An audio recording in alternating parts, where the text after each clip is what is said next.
What's going on, everybody? It's Black and the Black Times Infinity. Infinity. We're here once again to talk about one of our awesome sponsors. This week it is Loot Crate. Loot Crate is, I believe, the original mystery box service. What they do is, I say I believe because honestly I don't know. I'm pretty sure they are. So just say Cronus said so. All right. But yeah, so what they do is they send you an awesome box. It's basically Comic-Con in a box, and it's totally randomized every month. You get something new. Basically, they send you like a really cool T-shirt. I'm wearing one right now from Goonies. Hey, you guys. It's pretty awesome. But it says, Goonies Never Say Die. It's a great movie. I heard they're going to make another one, but I kind of hope they don't. Sequel? Ooh. Yeah, that'd be kind of rough. But anyway, Loot Crate, yeah, they send you a cool T-shirt, some other cool knickknacks like little tiny figurines, a comic sometimes, and other little like cool geeky stuff.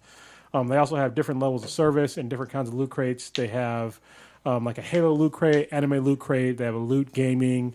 They have a Loot Crate DX, which is a more expensive type of Loot Crate.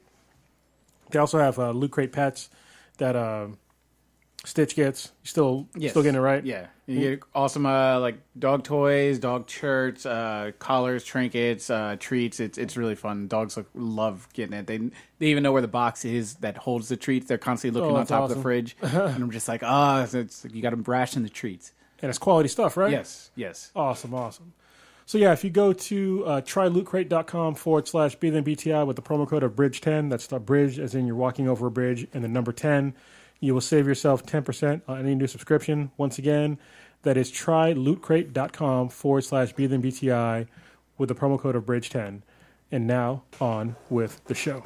Captain, we're receiving a transmission. What is its point of origin? It's emanating from the dankest spot in the universe. But that could only be... The Infinity Base! Blacker than black times infinity is back! Oh my. Hey, this is Matt. Joe.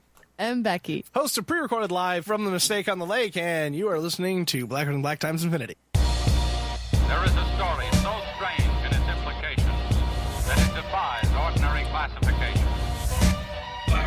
I don't care if you've been having a lesbian orgy in Themyscira all night. If you up, smash that like button. Welcome to Black and the Black Times Infinity. I'm your host, Cthulhu's Prodigy, coming to you live and direct from the Dro. Smoke me out, fan, with that dank shit. On my left, your boy Stitch.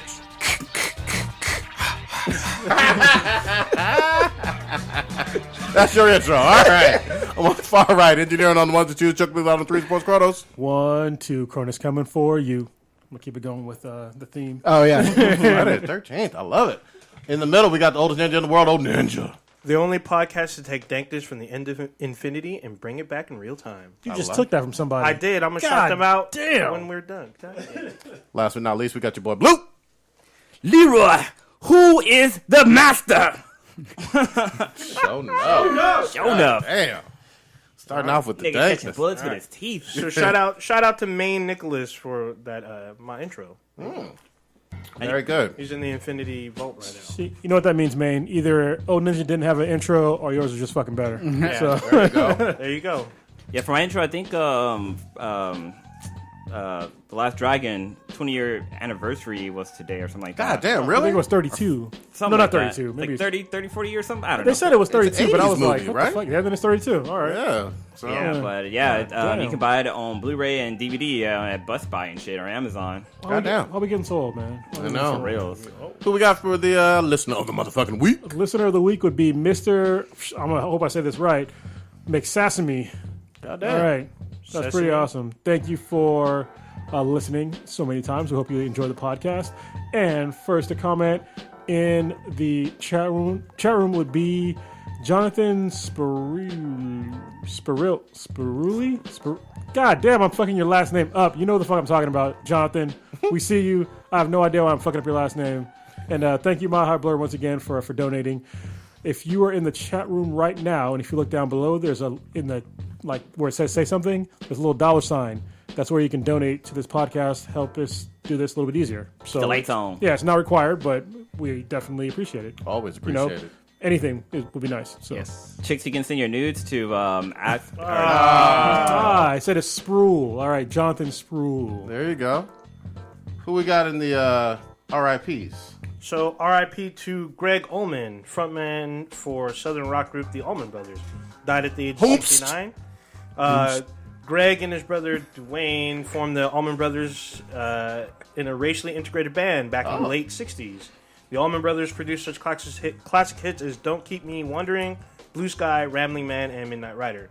He was inducted in the Rock and Roll Hall of Fame in 1995, and he was once married to Cher. Wow. So R.I.P. to him. Good shit. See, we didn't even shit on anybody. Yeah. I was going to, but I decided not to. Yeah, let's not. We don't have to start off shitting on the dead. You did say whomst. Yeah. I guess so. That was like a little bit of dingleberries. I just needed to know, you know? Yeah. I had no clue who the guy is. It's all good. Should we start with the big event that we went to over the weekend? Actually, no. Let's start off with announcing who is the winner of the Batman Fidgeter Spinner. So it came in Fidget spinner. So it came in the mail like over the weekend. So it's been like probably a good damn month for me to actually receive it. But here it is, right here. We're actually brought a pen so we all can sign it. And the winner is going to be. It was a hard choice, man. There's so many people that use that hashtag. It was mind-boggling. But when it came down to it, I chose NCIL Nation as the winner. In underscore? Yeah, CLI it's Nation. N_CLI_Nation. So I was about to ask this Inclination. Oh, is it that what it inclination? is? Inclination? All right. I don't know. It says CLI, so I was thinking it was. I think it's just like sort of Climate? like pronounced. I guess he broke it up sort of like that. Inclination. Okay. Well, because CLI for nerds is a command line interface, so that's what I was maybe wondering. So. could be. I don't know. I don't know. You know who you are? Let us So, know. yeah, he knows who he is. I'm going to slide in his DMs and try to get his information so I can mail it out. But, yeah, I brought a pen, so we're all going to sign it on the cast today. And, yeah, it's going to be yours. I modified it already, so it has the better spinner on there. Because the one that it came with Did you break yours and try to shitty. give him some broken? Oh, no, ass mine's one? is- Okay. Mine's in my pocket. Trying to make sure it's sealed when you get it. Here's mine, and here's this. Well, I had to open it because I had to replace the barrel bearing in the middle. But yeah, this one's mine. This is the new one. You can tell it's not like scratched up. This one's actually kind of scratched up on the sides and stuff. Good But stuff. yeah, so he's the winner of this, and he should be receiving it hopefully soon. The hero Gotham needs. I like it. So what happened to Fanime, bro? Fanime was a lot of fun, even though I only got to go for like one day, but it was a lot of fun. I think for me and Blue was especially fun because we got to be like fucking photographers. Fuck yeah, dude. Yeah, Blue was schooling me because I'm not very good at photography. It's not like I mean, it's sort of a passion now, but I don't have any training on how to take pictures very well. So Yeah, there was a moment where we're at our hangout spot when we're at the convention center, and there was another guy with a bunch of lenses for his camera, and I started kind of nerding out with him, talking about like what kind of lens and stuff like that he had, and blah blah blah. And he kind of gave us a few tips and stuff for taking pictures. he gave you a tip. He didn't give a fuck about me. Because that dude was on a team. He was like, "Your team Nikon, I'm team Nikon. Fuck your Canon." Is what he wanted to say. 'Cause I had a Canon. It was way more expensive than both them goddamn cameras. He didn't say shit to me. It's all good though. Hell yeah, photography. I think he had a D8 or something like that. I think that one's like a few $1,000s too, but Yeah. yeah, but the entire event was awesome. This was my first time going. Took some great pictures. Got to hang out at some of the panels and stuff like that. But overall, it was a cool event. I got one gripe, and I loved the event quite a bit. I went for 2 days. The late night anime that you need to see before you die, and it was 18 and older. It was just before the hentai shit. They had the worst fucking host. We need to host that next year. Oh my god, This he guy was so boring. boring. He was boring Oh, as it sucks. fuck, and So fucking boring. and he chose just shitty anime that nobody had seen, that nobody really wanted to see from the early 80s and Like none of them. 70s. None of them. Like so, the way that the panel worked is that it was almost like there was. It was that calendar you have for Christmas, the event calendar, or whatever? Advent calendar. Advent calendar. Right. So he chose people at random. They chose a number where underneath each one of those numbers was like an anime that he recommended, but some of them had prizes. So if you chose a number that had a prize on it, you got like a Blu-ray or something of an anime movie. Uh-huh. But like that whole entire thing was fucking cool as hell. Where people like randomly The concept, shout out numbers. Yeah, the concept was good, but this guy was so boring. But every anime that they showed was like, what is this? This is like not cool at all. Like nothing. Yeah. There was only one anime that they showed that had titties. You know me, and I got some pretty good old animes. Y'all didn't know. I think I mentioned this on the podcast before, but I started the anime club in my high school back in the 90s. Mm-hmm. And so we showed some pretty cool anime back then. I think MD Geist was a really good one that was old that people probably don't know about nowadays. And I have some other ones as well. It's cool. They were showing Battle Angel there. Oh, yeah, that's a good one too. And I was like, oh shit, we got to sit here and watch this. And it was like the end part. It was like, oh fuck. We missed all the good shit. But yeah, that was in there. Ninja Scroll's a good old one to watch. Fist of the North Stars. Fist of the North Star. Akira, fucking another good one. Yeah. There are some good ones, but he classics. was going obscure and uninteresting, at least from the clips. Yeah. The only cool one they each had was it like Redline, right? Yeah, Redline looked dope. Which was like a racing one. Oh, which I have was kinda that one. cool. I haven't watched the whole thing. I have it on fucking Blu-ray. So I haven't watched the whole thing. I bought it, but it fucking came out like the day it came out. Had to ship the goddamn guitar, and I still haven't watched it. Is It it looked an anime or interesting. the? It's anime, right? Yeah. It's anime, yeah. Okay, yeah. It was. It's a movie. Okay. Yeah, that one looked good. So you went 2 days, Prodigy? Friday evening and then Saturday. So did you manage to sit through the hentai stuff? No, because this guy was so fucking boring, man. Wow. We kind of left Damn. early, and I was like, I can't handle another 45 minutes of this guy talking about anime that I don't give a fuck about. So I kind of got the same thing when I was able to get, shout out to Cronus, but I was able to go, but the hentai stuff didn't start till midnight. You went on your own volition, old ninja. Yeah. You're trying to ruin shit. Ruin that. Whatever. Moving on. Fuck it. No, but the hentai stuff was like hella late, and so Yeah. like there was like you said, there was the anime before you die type stuff, and like people were waiting to see anime or the hentai. It was like really late, but it was like 8-hour block. It was from midnight to 8 in the morning. Yep. God damn. mean, Yeah, it's so so hard, I though. didn't know it was going. I didn't know the con basically ran Friday night, all the 24 hours up until Monday, Yep. It was and then open Monday all ended at fucking 3. day. So it was like 24 hours rolling. I was like, holy shit. That's how they go at Anime Con, supposedly. Yeah, like at 11:30, it was fucking packed still. Yep. It was crazy. Dude, so it was crazy. So there was a lot of cosplayers there, and like people. I really didn't understand how many cosplayers there are in the Bay Area. Like, there's a lot of fucking people, which I didn't know. But what was cool is that I went there for 3 days. I went to Friday, Saturday, and Sunday, and I took pictures of the same group of people 3 fucking times each one of those days, and they were in different costumes every time. And it was so crazy. They fucking like recognized me. Like I was walking with Prodigy one. I'm like, I took a picture of this chick dressed as Android 18. And like the guy was like, "Oh, hey, you're from Black and Black Times Video." I'm like, "Wait a minute, am I famous?" I'm like, I started tucking off my shirt. Like, That's still weird to me when people like recognize this. yeah, but That's awesome. But I took her picture the day before because the day before she was Booma, which is Yeah. fucking. She was a really good Booma too. But yeah, this group of people. Like one day they were Spider-Man and Mary Jane Spider-Man. The next day the guy was Deadpool.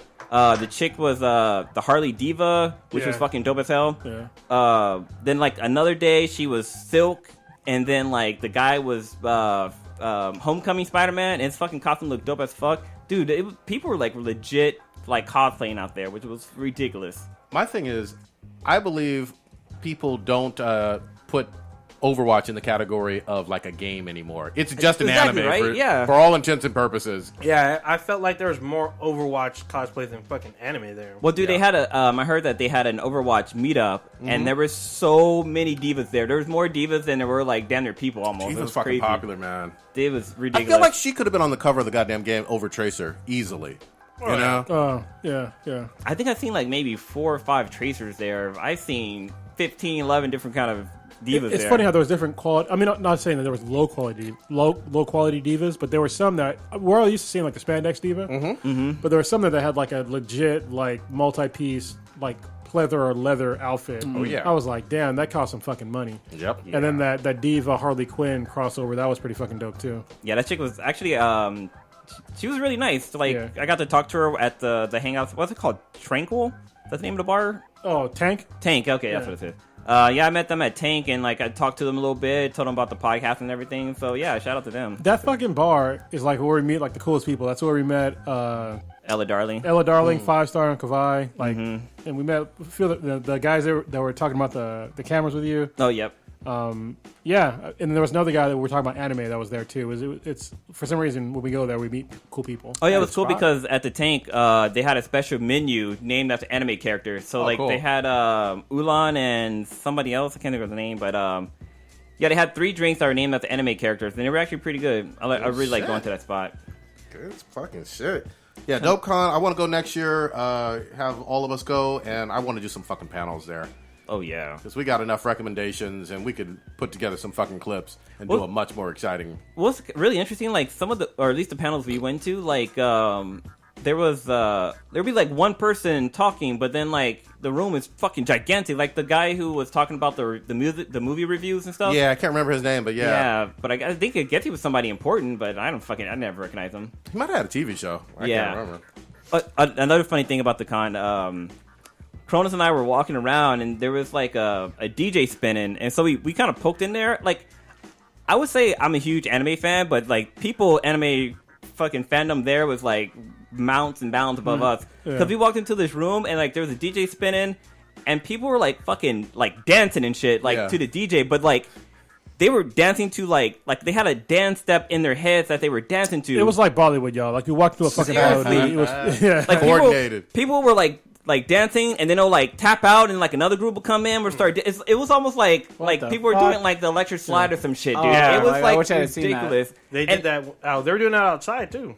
It was like it's some shit I never like. These people were like random. Like there's no way these people all knew each other, knew how to dance. There's this one girl dressed as Harley Quinn, and she was like dancing, and like one of her braids fell out, and so she like ran to the side to like take off her wig and went back in there and started dancing again. But she was like this tiny little Asian chick. I was like, damn, these people be going hard. That's hard as They fuck. be going hard.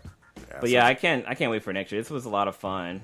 That game room was kind of cool too. Yeah, a whole bunch of arcade machines, you know, Yeah. people playing Jenga, people playing Magic the Gathering, anything you fucking wanted. They had like a bunch of console games there, arcade games. Yeah, that was dope the way they separated it. And the arcade part was 24 hours. Mm-hmm. The only thing that sucked though was that the arcade games you had to fucking pay for. I'm like, dude, we already paid to get, or most people already paid to get into the event. Yeah. Why the fuck are we paying quarters to play these games? But the other part that was cool is that the non-arcade part, they had like consoles and PCs there that were free to play, and they had tournaments going on and shit like that. We saw, like on a big screen, we saw in like the main room, like the entrance, they had a Killer Instinct tournament going on, which is pretty dope. Oh, that was fucking dope, yeah.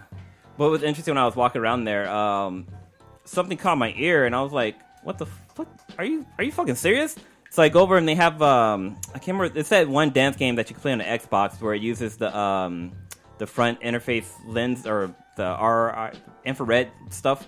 But anyway, so I heard Anitta playing, and they were playing fucking Bang. I was like, wait a minute. I like walked over, and people were like, it was all dun dun dun dun dun. Dun. I was like, oh, I know this song. And there's two fucking guys dancing the song, and I was like, fuck, I wish it was two chicks, but Yeah, no shit, gotta get that ass shaking. yeah, I busted out my camera and I like recorded them like dancing and stuff like that, dude. It was so fucking funny. I even know that Anitta was like her song was on like one of those games, so it was fucking cool. She's worldwide, bro. Yeah, it was That's fucking awesome. great. Especially now with the new the Iggy song, which we'll talk about in a little bit. Yeah. But yeah, I couldn't even watch the whole goddamn video.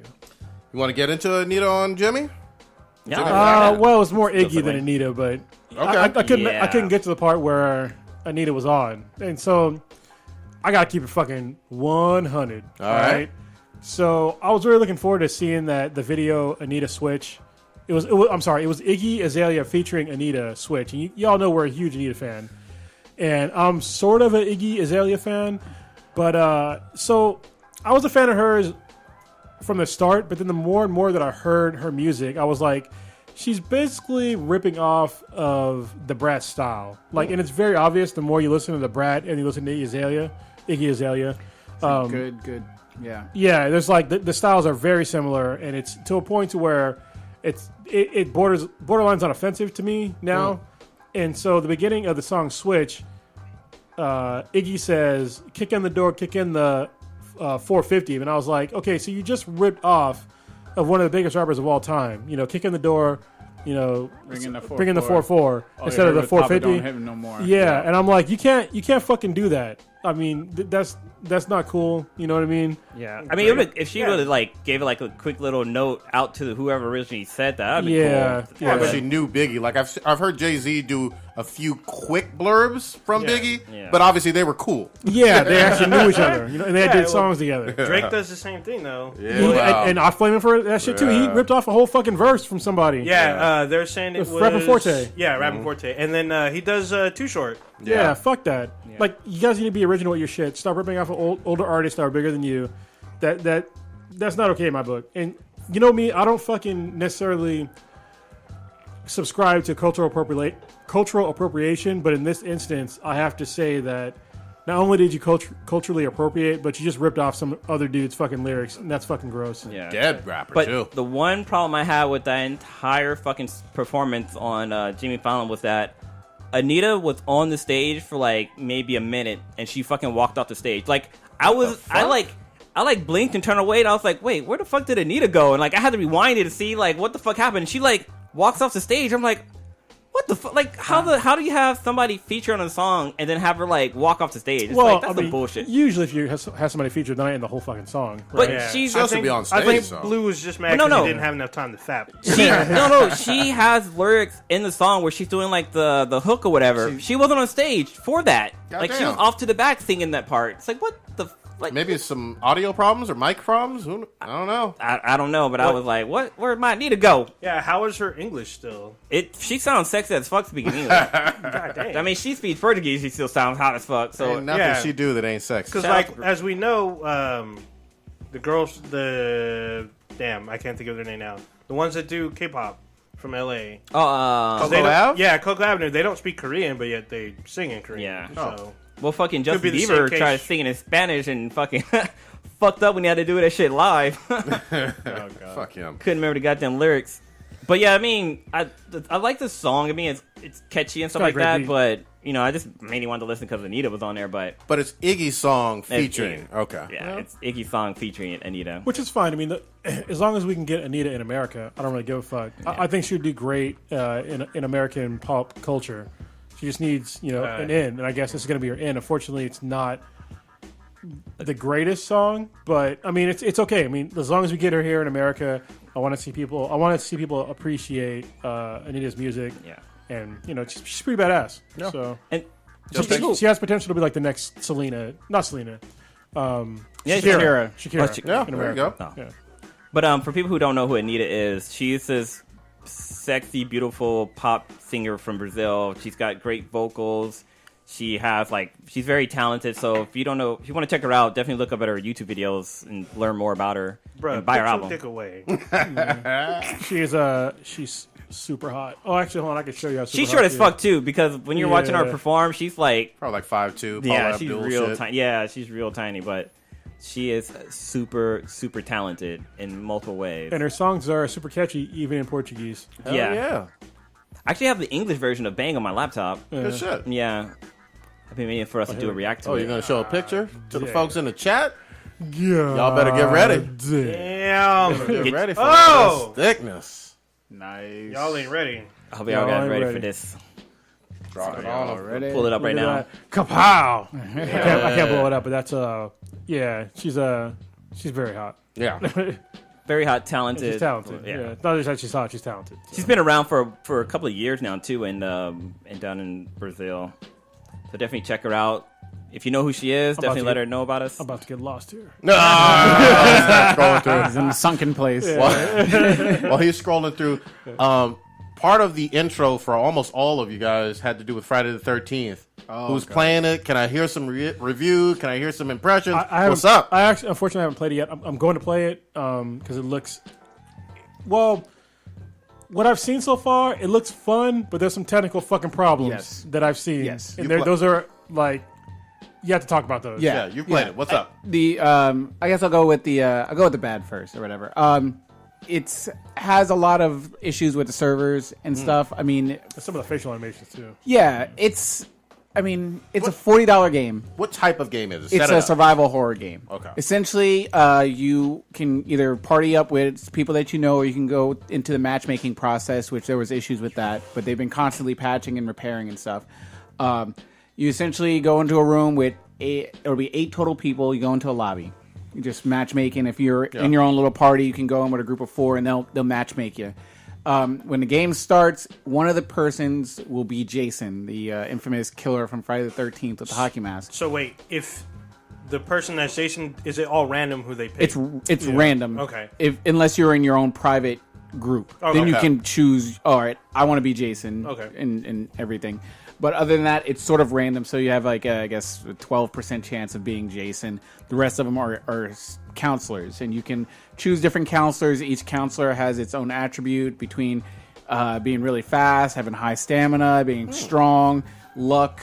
repairs because you have to repair shit, composure, and I think there's maybe like 2 other categories. Okay. They'll throw you into one of these iconic places like Camp From the Crystal Lake movies. from the movie. Oh, wow. I don't know if it's geographically 100% accurate because I don't remember that whole part of it, but it seems like it from all the other detail that they put into it. Yeah. And using the motion cap from the actual guy who played Jason, I'm sure this is supposed to be representation of what Camp Crystal Lake looked like. Nice. It will drop you into the game, and if you are start from the counselor aspect, it sort of starts off with a cutscene showing like this one camp counselor walking up to this like group campfire with all the other counselors, and Jason comes up behind him and kills him. All the other counselors are like, "What the fuck?" And they scatter and branch out. Then it puts you into the third-person view of one of the counselors that you picked, and you have to escape the camp or kill Jason. It's third person. Okay. It's third person. Yeah, so you're like behind him and everything. Yeah. To escape from Camp Crystal Lake, there's a car, there's a boat, or you can call the police. To get the car, you have to get it running, which means you have to forge the entire map and search drawers and cabinets to find components. keys. You need to find gas, and you need to find the battery to get the car working. Gotcha. If you're doing it at the boat, you need to get gas, you need to find the propeller, and then you need to escape. To call the police, you need to find the fuse box. You need to call the cops from the house phone, and then you have to wait 5 minutes for them to come. Okay. Damn. Yeah, so- 5 minutes real time. Then. 5 minutes real time. Who's that guy that was in the that can kill It's, Jason? Forget his name. God damn it, Because there's a guy that can kill Jason. Oh, his name's Tom something. Tommy Jarvis. Yeah, there you go. Tommy Jarvis. He's one of the iconic people from one of the movies who actually like kills Jason and everything. He can come. He sort of comes into the game, and you can bring him if you call him on the radio. Oh, okay, to help. Yeah, but essentially you're alone as a camp counselor, unless you can only communicate through proxy of where your character is with other ones in the game. So, like, let's say all of us were in the same room. Yeah. They scatter us across the map. I can see Cronus's character coming towards me. I can talk to him if we're in close enough range. I can't talk to you on the other side of the fucking map. But if we're in party chat, we could do it, right? Yeah, but that's cheap. Okay. Yeah. All right. Yeah. But, however... Well, wait, yeah, if it's a private game, then... Yeah. does it really, But then everybody can hear if you're in a private chat. Yeah, and then whoever's Jason, that kind of... If you're in a cheats. private... If you set up your private chat to be through the PlayStation Network, then yeah, you're all talking to each other. Yeah. Which is sort of Cheating. cheating. Yeah. But where I was going with this is that... Well, actually not, because if you're in a because the groups are set up randomly, so you don't know these people, so you wouldn't really be in a group chat. But if you're like all working, if you know each other, you guys are on the same network or something, I guess. if you're in like the Anybody can hear you, PlayStation really. Network chat where we're all talking before we even go into the game, Yeah. and we could all hear each other. But let's say they put one random person, we would not be able to communicate with that But- person because we're in our own separate But whoever chat. ends up as being Jason, so if somebody in your party is Jason, then they're kind of knowing where everybody is, so you can't really use that then. what Yeah, I'm saying, it would fuck it cheating. up because I could hear that what you're trying to start the car, you telling Got the fuse. yeah. Let's go. Oh, I know what a fuse So is. now you can find a walkie. There's several other items between like weapons, like axes, 2x4s, bear traps. There's no map, so your character does not have a map until he physically finds a map in one of the Damn. drawers. Then you'll get, oh shit, okay, now I know where I'm at in this fucking camp. Not even the mini map at the bottom right hand corner. That's only like a little HUD thing. Oh, okay. Yeah, it doesn't give you a full encompassing map. So Gotcha. on the map, it'll show where the car is actually at, where the boat is actually But at. Jason knows everything's at. Jason knows where everything in that motherfucking place is. I was watching your fucking shit was hilarious. Man. It was. I was fucking Oh laughing my my ass God. off. So, but you can also get a walkie-talkie. Now, once you find a walkie-talkie, you can now communicate with anybody in the match that has a walkie-talkie also. So if Kronos has a walkie-talkie and he's on the other side of the map, you and him can talk. There's only two, though. No. There's I don't know. multiple walkie-talkies? I don't know how many Okay, walkie. all right. But the map's pretty huge. There's tons of places to look for, and in each cabin, there's a slew of cabins all scattered across the map. You got to find shit, Weapons? do whatever. Lots of weapons, pocket knives, machetes, axes, 2x4s. Good fucking luck though. Yeah, I saw two people try to gang up on fucking sticks. They got fucked up. They had a bad day. yeah, Yeah. And so- they learned it real quick. yeah. So once you're trying to do all this stuff, you're trying to team with each other. If I'm Jason, now I'll flip mode it from the Jason aspect. Flip mode is a squad. Jason starts off in his cabin with his mom's head, And mom says, like, kill them all, Jason. And you're like, yeah, I'm about this killing them all life. Yeah, that's pretty fucked up. So, It's like a shrine. Yeah, Jason has abilities where he can teleport to different areas of the map, just like boom, but it recharges. It has a cooldown period. Yeah. He can also do this sort of like morphing, like this fast travel kind of teleport, where it's like sort of he like zzz, and pops there. He has a stalking method where you can't hear him coming. Now, when he does not have this active, if Jason is around you, you will hear the iconic Friday the 13th music. Like, well, you'll hear that coming, but then like everything will ramp up, and you're like, and you're just like, oh shit, he's around here. I don't know where the fuck he's at. So you can turn that off for like a little bit of time, and then the other one is his sense mode, where it's like it'll sort of like give like a radar effect on where the counselors are, and the fucking like wraith mode where you can like just rage mode just means you'll just no the wraith mode where you can like basically like float fast towards somebody. They call it, I think that's called the morphing one, but it's like you're just like vroom, super fast. Super fast, but you have to, it's not like you're map hopping like another one. So when you're running, does your character like randomly fucking trip and fall? Yes. if depending on their character's attributes as a counselor, like the composure, if you got a low composure, you'll be stumbling and stuff.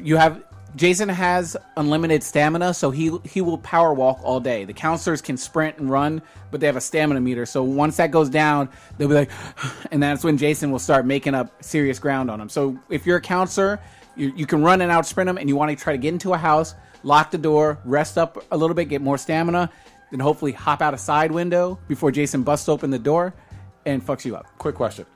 Can you guys, as the counselors, defeat Jason directly? There is a way. It's a convoluted way where you have to get the sweater. From what I read, a female has to get the sweater from his house. Jason's mom's sweater. Yeah, where Jason's mom put the sweater on. Damn. Then Tommy Jarvis, who only comes in the game after a counselor's been killed, you have to radio in Tommy Jarvis.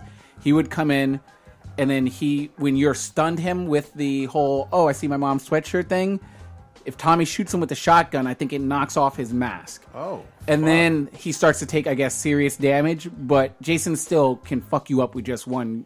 He'll grab you, and you gotta fucking mash the button. Once he grabs you, you're pretty much fucked. Yeah, unless somebody else bashes and helps you out. Because he'll do one of his, like, he's got 20 different, like, kill animations where he'll break you over the knee, crunch your eyeballs out, and do all kinds of crazy shit. It's hilarious. One of the gameplays I saw, which was... pretty much sold me on the fucking game. So like this guy, he goes into the house and like he knows Jason's nearby, and he tries to go out. He goes out the back window, but then he comes back into the room because one thing you can do is you can make it look like you left. So if Jason comes in there, he's like, oh, the person's not in anymore. He must have went out the back window, so he'll leave. So the guy like went out the window, came back. Oh no, he opened the window, but he hid underneath the bed, and all of a sudden you just hear the Jason music start playing, and the door just fucking opened, and you see him walk in, and he like walks out of the frame. And then he fucking comes back and stands right in front of the bed and just fucking stabs the bed and kills the guy. So like, I watched Stitchy that one of his videos. Like somebody was hiding in the fucking closet like a bitch, and then basically he stabbed him through the fucking keyhole. I was like, damn, person died like a bitch, like a coward. Oh my god, it's so funny because like you'll go in with a strategy and a plan, but once Jason comes, it all goes out the fucking window. Because you'll be like, all right, I'm gonna do this, I'm gonna do that. Jason starts chasing you, and you're like, fuck it, I'm gonna run by them because maybe Jason will get distracted and go kill them, and I can still live. Rather than like just being like, all right, Jason's by me, power up the boat or do whatever the fuck you want to do. They'll just start panicking and they'll bring Jason to fucking other people and shit like that, and just fuck up everything. So actually, I got a question for you. Can you just like run out of Crystal Lake, like just fucking like you know what? Fuck you it. can't physically run out of there. You have to leave in one of the vehicles or go to the cops when the cops arrive. Then you can physically go to the cops. Oh, okay. But Jason is aware when Jason can hear a car starting from anywhere on the map. So So a lot of times when I play as Jason, the immediate first place I fast travel to is I'll go to the house that I know has the phone, or I'll go to the fucking car and I'll set fucking bear traps down. You can set traps? You know, it makes sense because there's a few movies where people are like running, just ran to a bear trap. Yeah, and then Jason can fuck up the car. All Jason has to do, just like in the movie, Jason stands in front of the car. Jason just like punches the hood and the car's disabled. And then then you got to start it up so Jason will just run out, drag somebody out the fucking car. and start choking him. Now, his kill animation will take maybe 10, 15 seconds. So if you're in the passenger seat, you see the driver get killed, you're like, you can help him. You're like, all right, fuck it. I can either help him, stun Jason, or I can be just a get in bitch. his fucking driver's seat. Because you can stun him for a second. Yeah, you can. Yeah, if you can hit him and he'll be stunned and wobbly for a good bit, you can take off running. You can lock the door or do all kinds of stuff because there's flare guns, there's shotgun. This show is not this show. This game is basically what Evolve should have been. Yes, in my opinion. Yes, because Evolve it just wasn't that great. Because we were expecting Left 4 Dead, and it was not Left 4 Dead. This looks like from what I've seen, it looks way better. Yeah. Except for some technical issues. Yeah. It felt like it. Yeah, I wanted Evolve to be good too. Yeah. It only felt fun when I was playing with certain people. Yeah, it's only good But- when you communicate with your squad. yeah, you have to You communicate can't. in this game or you're fucked. Let me ask you this: why the fuck did you keep breaking out windows and you were Jason? Oh, because the counselors can go through the windows and if they're broken, they take damage. Oh, okay. So if they keep hopping through broken windows, they'll start hobbling and they'll start. nice, So nice, if I get to a trail cabin, of blood too. That's what I was thinking, but I had to confirm. yeah. Because if I'm a counselor, I'll open the window because it's a little bit harder for Jason. Jason has to hit the right spot of the window.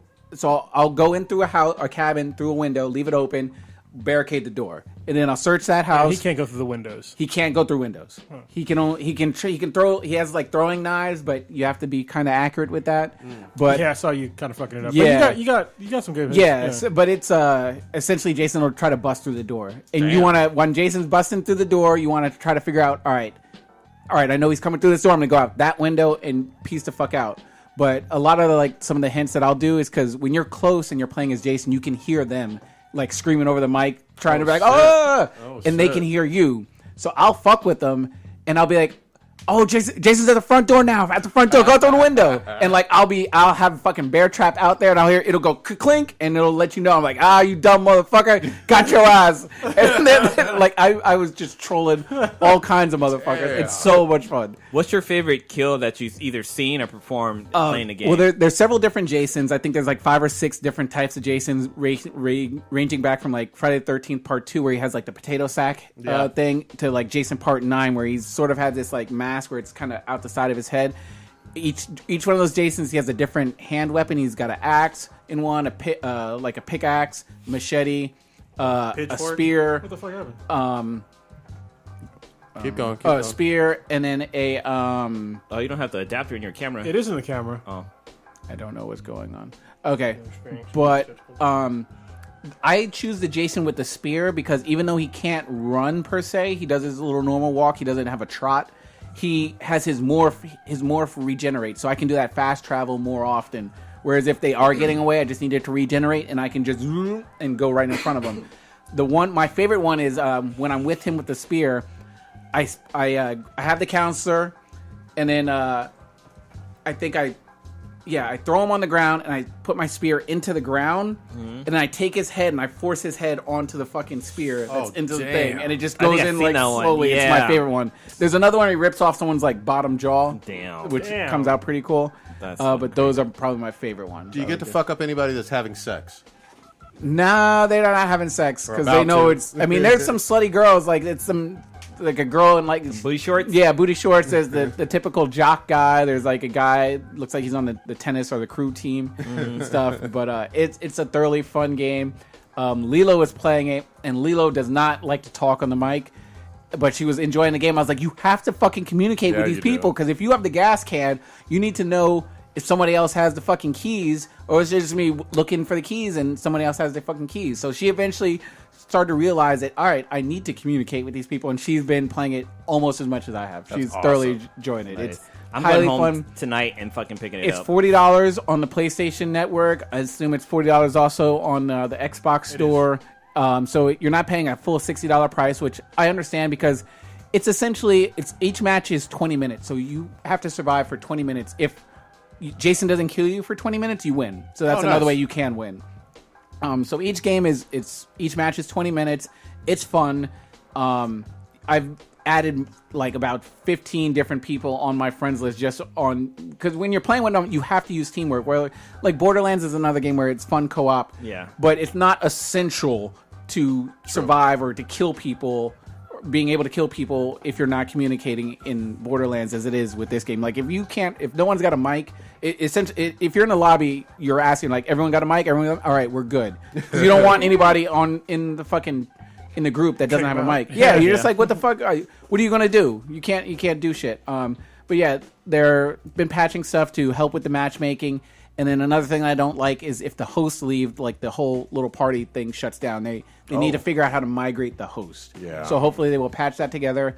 I guess they were anticipating it to be like 30,000 people downloading, playing at launch, and from what I heard, it was around 50. So good. They weren't ready for it, which is good because they've been instantly patching and fixing stuff, which I really like. And I was talking with Blue on the before the cast.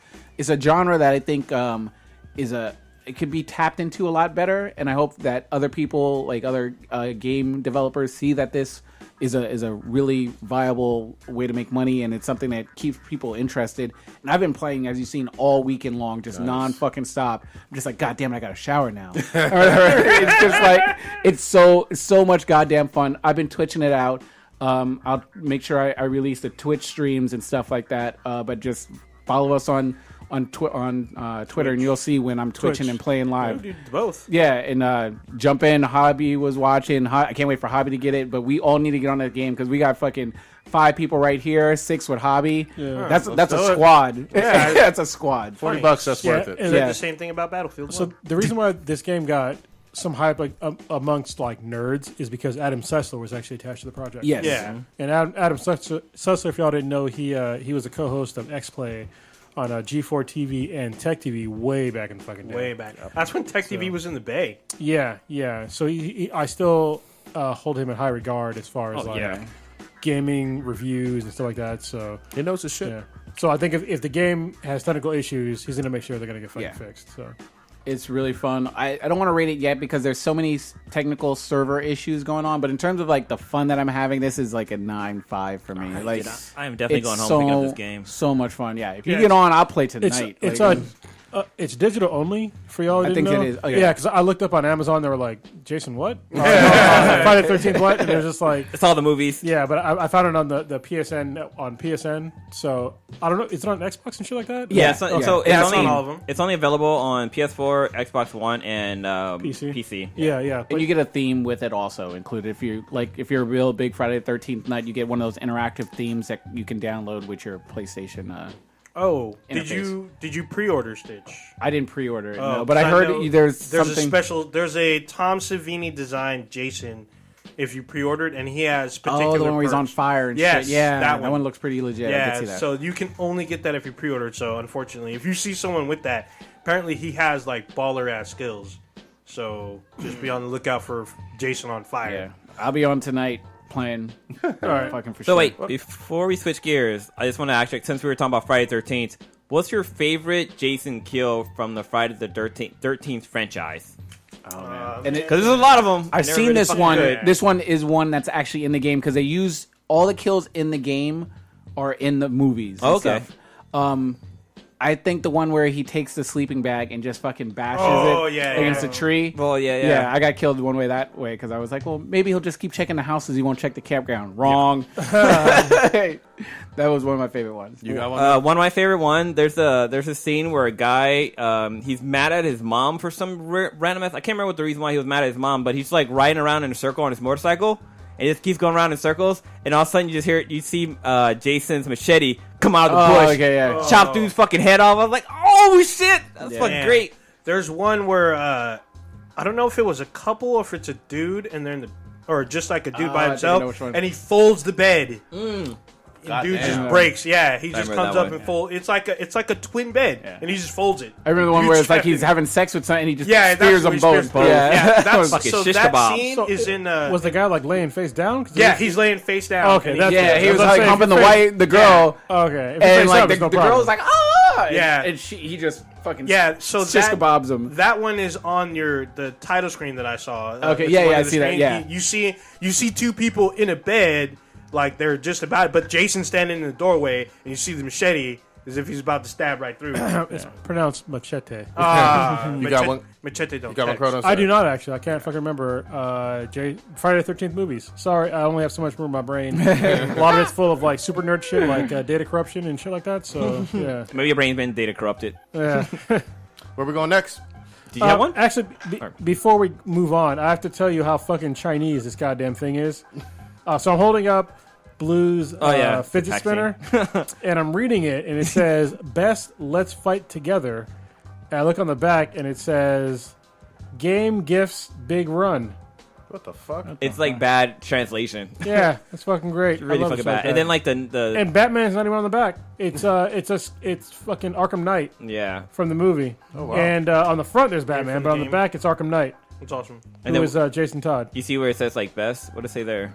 Yeah, Best Let's Fight Together. Oh, okay. That's Yeah. that's what you say. Damn. Spoiler alert. These are like ripoffs from Arkham Knight. Well, the hilarious. the battery is I believe is from that. Okay, but Or still, I guess it's from the franchise. they didn't but- get them rights. We all know this. Yeah. Well, this came straight from Korea. Oh, it's Korean then. Okay, well, Well, the one I have now came from China, but this one came from Korea. That's why it seemed like it took longer. I'm like, what the fuck? Like, God damn. I ordered it from the same company. But anyways, it's Korea's here. closer though. Korea. slightly. Yeah. Yeah, slightly. Geography 101. Yeah. I was going to challenge you, but I was like, nah. I don't know why I thought Korea was like farther down south and like kind of near like Saudi Arabia, but it's like No. bruh. I said that's why I said I thought, Yeah, but it's not Thought you anywhere down thought. there. it's Yeah. just close to Japan. Yeah. Venturing into that Aaron Rodgers territory. People in Korea do not like Japan because of all the invasions and shit. Oh shit, yeah. We'll have Bunny Man on to talk about that shit. We talked about it on Black and Yellow a couple times. Anyway, Where we going? moving on. Let's talk about the Confederate statues Part 2. Dun, dun, dun. Because a friend of ours named Derek, he brought up some good points that I had to look up. And at first I was like kind of on his side, and now I'm kind of like, eh. So What's his points? his points are that they were taking down these Confederate, statues and stuff like that, but there's still problems in Louisiana that probably should have gotten taken care of first, which I agree with at face value. I mean, it's more important that you take care of your streets and your constituents of what they want before you take care of a Confederate, statue that, generally speaking, people outside Louisiana care more about. Generally speaking. But I was educated, all right? So I looked it up, and because the thinking was that the tax money to take down these statues was being taken away from Schools, roads, all that. yeah, schools, roads, and all that. But Public service. I did some investigatory. That's not a word I know. Some investigative journalism. I guess I read some stories and Had on shit. your monocle. You and- weren't speculating? No, I wasn't speculating. I had to look up shit. So When does production start? yeah. So I mean, the points that you brought up, they were good points because usually the pressure that comes from shit like this comes from outside, which is generally true, is because people outside of the South want to take this shit down. Okay. Right. However, upon further review, the people in Louisiana actually took a poll, and they want to they got like over 30,000 signatures to take this statue down, and the funds came from private funds. It was over $600,000 from private funds that were allocated to take down a statue that was in Louisiana in not Baton Rouge, goddamn Bon temps. New Orleans. New Orleans, goddamn it, in New Orleans. So that money did not come from tax funds. They came from private people, and it only took 4 hours to take down. So with that, I really don't have a problem. I mean, if it's coming from private funds and it's not taking away from other people's shit, then it's fine with me. Obviously, I do not live in Louisiana, but to me, as an outsider, it's still a loser fucking statue. I'm sorry. There's no getting around that. People try to argue that shit all the time about how it's our heritage. Well, we don't fucking celebrate the British flag, do we, in America? They fucking lost too. We kicked their fucking asses out of America, and we don't hang their flags anywhere in America. And we don't practice slavery too. It's like Yeah. a month out of the year we just all become slaves again. And so people want to talk about how it's not about just slavery. It's about economics. Bitch, your economics in the South were based on slavery because you got free fucking labor. The only reason why you don't have free labor now is because of, I forget what fucking amendment it was, but it also because of machinery. The cotton gin. Yeah, cotton gin. Yeah. But, I mean, there's no real argument there with the Confederate flag. Look, you guys fucking lost. That's what it comes down to. I don't understand how you can live in America and believe in some loser bullshit. Like, you literally tore this country apart. It was the most bloody war in American history, and you still want to... I'm not saying Derek, if you're listening. I'm not saying you, man. I'm saying Call in folks general, out. people that support the Confederate flag, they still want to push that this is part of our heritage. I mean, you're right. It's part of our history, but it's a shitty part of our history. If you want to have those Confederate flags and statues and shit, put it in a fucking Confederate museum. We can call it the Loser Museum because they fucking lost. You know what? Yeah. What else? Another part of our history was giving smallpox blankets to Native Americans. Yeah, yeah. That was part of our history, and shit. taking Native American land, Well, and shit. even- Which we still are doing. Yeah. Are we going around celebrating that, like, no. or being all happy-go-lucky about it? And Yeah. I mean, no. We realize some of the fucked up shit that we did, and we try to make amends as best we can. No one's saying to pretend like it didn't happen, Yeah. but let's not fucking glorify it and make it a great moment in our history. Yeah, that's what we're about, taking this Native American land. Well, that's the problem, right? Is that they want to pretend like this is what I see, like these arguments, because you told you loop me in on a fucking. Told you, and that's a legit Yeah. news site. Like, yeah. So Stitch looped me in on a thread about how I guess another parish, or Yeah. town in Louisiana wanted to take down some more statues, and people I read the thread and it was like toxic as fuck. Wait, people voted to have this stuff taken down. With They That's usually in a vote. major city. He's talking about New Orleans versus. Well, this was in Yeah, it's Alexandria. For that, it's a large city. Okay. It's about 100,000 people. So Okay, yeah. it's a city, but large- it can compared to New large Orleans. city it's outside of California. Yeah, But- exactly. But yeah, so people just had these asinine arguments that I really do not understand. Like they wanted to blame it on Hillary Clinton. I'm like, okay, well she wasn't. I don't understand the argument. Like that doesn't make any fucking sense at all. Like Hillary Clinton ain't got shit to do with fucking taking down Confederate flags and shit. Was She it didn't her? fucking win. Was it her emails? Her emails? Yeah, is that what was in the email? logically, I didn't get it. And then there was a couple other points too that were just like they were all so fucking dumb and petty. They were just like, oh well, should we not teach slavery either? Look, you dumb fucks. They still teach the Civil War in schools. You know what they teach? The facts. The South lost. Yep. That's a fact. Like you can't get around that. They all try to get around the argument. There's no getting around the argument. The War of Northern Aggression, as some people You know what? You know, I wonder if the episode of Family Guy where Peter goes down to the South and they're doing the Civil War reenactment and they're making it so that the South won, and Peter's like, "That's not what really happened." I wonder if people down there think that the South did win. Yeah, that's what I don't get. And they were trying to say like, oh well, there were slaves in the North too. I'm like, where? Like I don't. What are you talking about? Like I don't understand. If there were slaves in the North, they could not have been that many that I'm aware of. And if there were, then why the fuck were slaves fleeing to there? Yeah. Like I don't understand that. And why the fuck was the North pushing for to get slavery off the books? Like I don't see any historical. Like don't get me wrong. I'm the first to tell you if you present me facts, like real fucking facts, I reserve the right to change my fucking mind. So if you show me where there was plantations in the North, all right, then I'll be like, all right. But I don't see fucking plantations in anywhere north of the South. Yeah. Like you don't see it. Well, even if they had Technically, some in it's- the North, the they North probably, is considered I think it's Mason-Dixon line is in Maryland, so I Yeah. think it's So the the closest- Pennsylvania-Maryland border. The closest thing to a slave in the North was in an indentured servant, but they were paid. They weren't paid a lot, but they were still paid. I'm pretty sure they weren't fucking like abused too. No, like, no, fucking no. raped and whipped. So and they were fucking- technically considered like employees. They Murdered? got paid wages, but Well, they're trying to find a moral high ground where there is no moral high ground. You know what I mean? There isn't. I'm sorry. When you talk about slavery, there's no more. This is the problem. Look, I'm gonna get into some bullshit right now. This is the problem I have with the fucking Bible. All right, because people Black want. man angry. Yeah, I'm getting black. I can't talk about that part. All right, but I see Angry black like coming out. people that believe in the Bible, and I'm like, bro, you understand? Especially black people. I'm like, you understand? In the Bible, there are guidelines to having slaves and how you should treat them and what you should do with them. Like that's one of the main reasons why I cannot believe in that shit, because there's guidelines in that fucking book that enslaved us. Yeah. Like they pointed to this document that said, "Hey, well, it said in the Bible that we can fucking enslave you." Like I don't understand. There's no moral high ground there. It basically said that you were lesser than a dog. Like you didn't have a soul. Like you were just savage. Let me add one more thing though. I don't blame the folks historically, because you were also forced to be Christian. You couldn't just be black and be like, I don't give a fuck back then. Oh, for sure. But now there's Yeah, exactly. Yeah. So like when you talk about historical black churches and all that other stuff, and black people in North America or whatever being Christian, I get it historically. But I can't believe in a book that justified the enslavement of my forefathers. Yeah. Like I'm sorry. Like I'm not fucking sorry. Fuck you. Fuck that.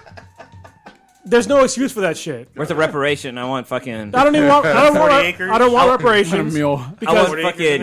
I want Rice Krispie treats. No. Goddamn it! I do not want reparations. What I want is a realization. I want 40 that acres, is bullshit. my mule, and my hashtag white girls of the future. No, I just want it to be. I just want people to admit that it's fucking bullshit. Like you can't sit there and talk about a book that says it's okay to enslave people. Yeah, I hear you. I also think, just real quickly though, somebody's gonna get pissed about that shit too. I don't give a fuck. Yeah, fuck you in particular. Yeah. Well, I was gonna say, like, you gotta watch what you say, man, because you might end up in a fucking hot tub, fucking bug repellent. Cronus's opinions are his own and not the entire podcast. It's true, but if you want to argue with me, I mean, come at me, fight me. I don't give a fuck. Come at me. Like seriously, I have legit logic and morals that are greater than that doctrine, and I have no problem saying that. Anybody else wants to have a conversation, we can. But let me talk about, I guess, something that's more relevant to the podcast is American Gods. All right. Well, but because you just brought it up. Okay. I kind of stepped on his toes, though. I'm sorry, but real quick before we go to American Gods, because I do want to get it. I'm caught up on it, but real quick. The good thing is, I think that we've seen, just to go back to New Orleans and whatnot, we're seeing more of the statues being taken down. We're seeing more of this happening, hopefully, outside of the taxpayer funds. Yeah, we're seeing. I'm seeing other articles about places in like different states. I think there was one in Florida where like they're trying to put this like bill on the a law saying to protect the statue from getting taken down. Like I'm just like I don't even want to read that. Like say the clock tower and we're not saying forget. No. We're saying recognize what actually fucking happened. Yeah, they fucking lost. You need to have that shit. Enemies, look, the Nazis lost too. Yep. All right, and where's all their shit? It's in a fucking museum, Holocaust museum, recognizing what actually fucking happened, and that's what we need to have here. It belongs in a museum, in a special museum that says that look, this happened in our history. It's a dark part of our history. These are where all these historical facts lie, and this is what happened. So that's fine with me. I have a question for you guys. So I have a friend that lives in Tennessee, I believe, and they have a statue of the Grand Wizard, like right off the freeway. Okay. There was one thing I actually wanted to differentiate. I'm very sorry to bring this up way earlier because I'm pretty sure someone from the South is fucking very angry right now. If you want to have General Lee on your private property, I don't give a flying fuck. It lets me know that you're a fucking idiot. All right? But when you put it on federal fucking land, that's a problem. And government buildings. Yeah. That's a problem. But it can stay on a fucking car. That's all I gotta say. If you're having a I don't General care Lee what car, you do in your car on your fucking no, trailer TV park, show. you can do whatever the fuck you want. It just shows me that you're an idiot. That's it. And the General Lee at that time was okay. Yeah, I was fucking. If you have a fucking Dukes of Hazzard car, that's if you cool. have a Charger, Daisy Dukes. There you go. I like it. No, it's good. Yeah. Well, I don't want to get super religious on this. I'm trying to keep it dank and nerdy. You can if you want, because people like when we fucking argue. So no, I'd rather not. Why are you sharpening that blade though, Kronos? God damn. You know, he's opening up the batarang. Well, speaking of racist stuff, why don't we get into the Far Cry? Actually, hold on. Well, before we get to Far Cry, I actually want to talk about American Gods. Okay. Because Blue had brought it up earlier when he was talking about. I love that show. Yeah, the bathtub. I'm sorry, the hot tub. Yeah, the hot tub, yeah. With the bug spray. Yeah. So I only have one fucking problem with American Gods, and I forgot to bring it up like maybe 2 weeks ago. Okay. And it's with the atheist character. Who's the atheist character? Oh, the woman, the wife, girlfriend. Yeah. Oh, okay. Yeah, because she didn't believe in God at all. She's like, if you die, that's it. So game's over. Yeah, it was a total like.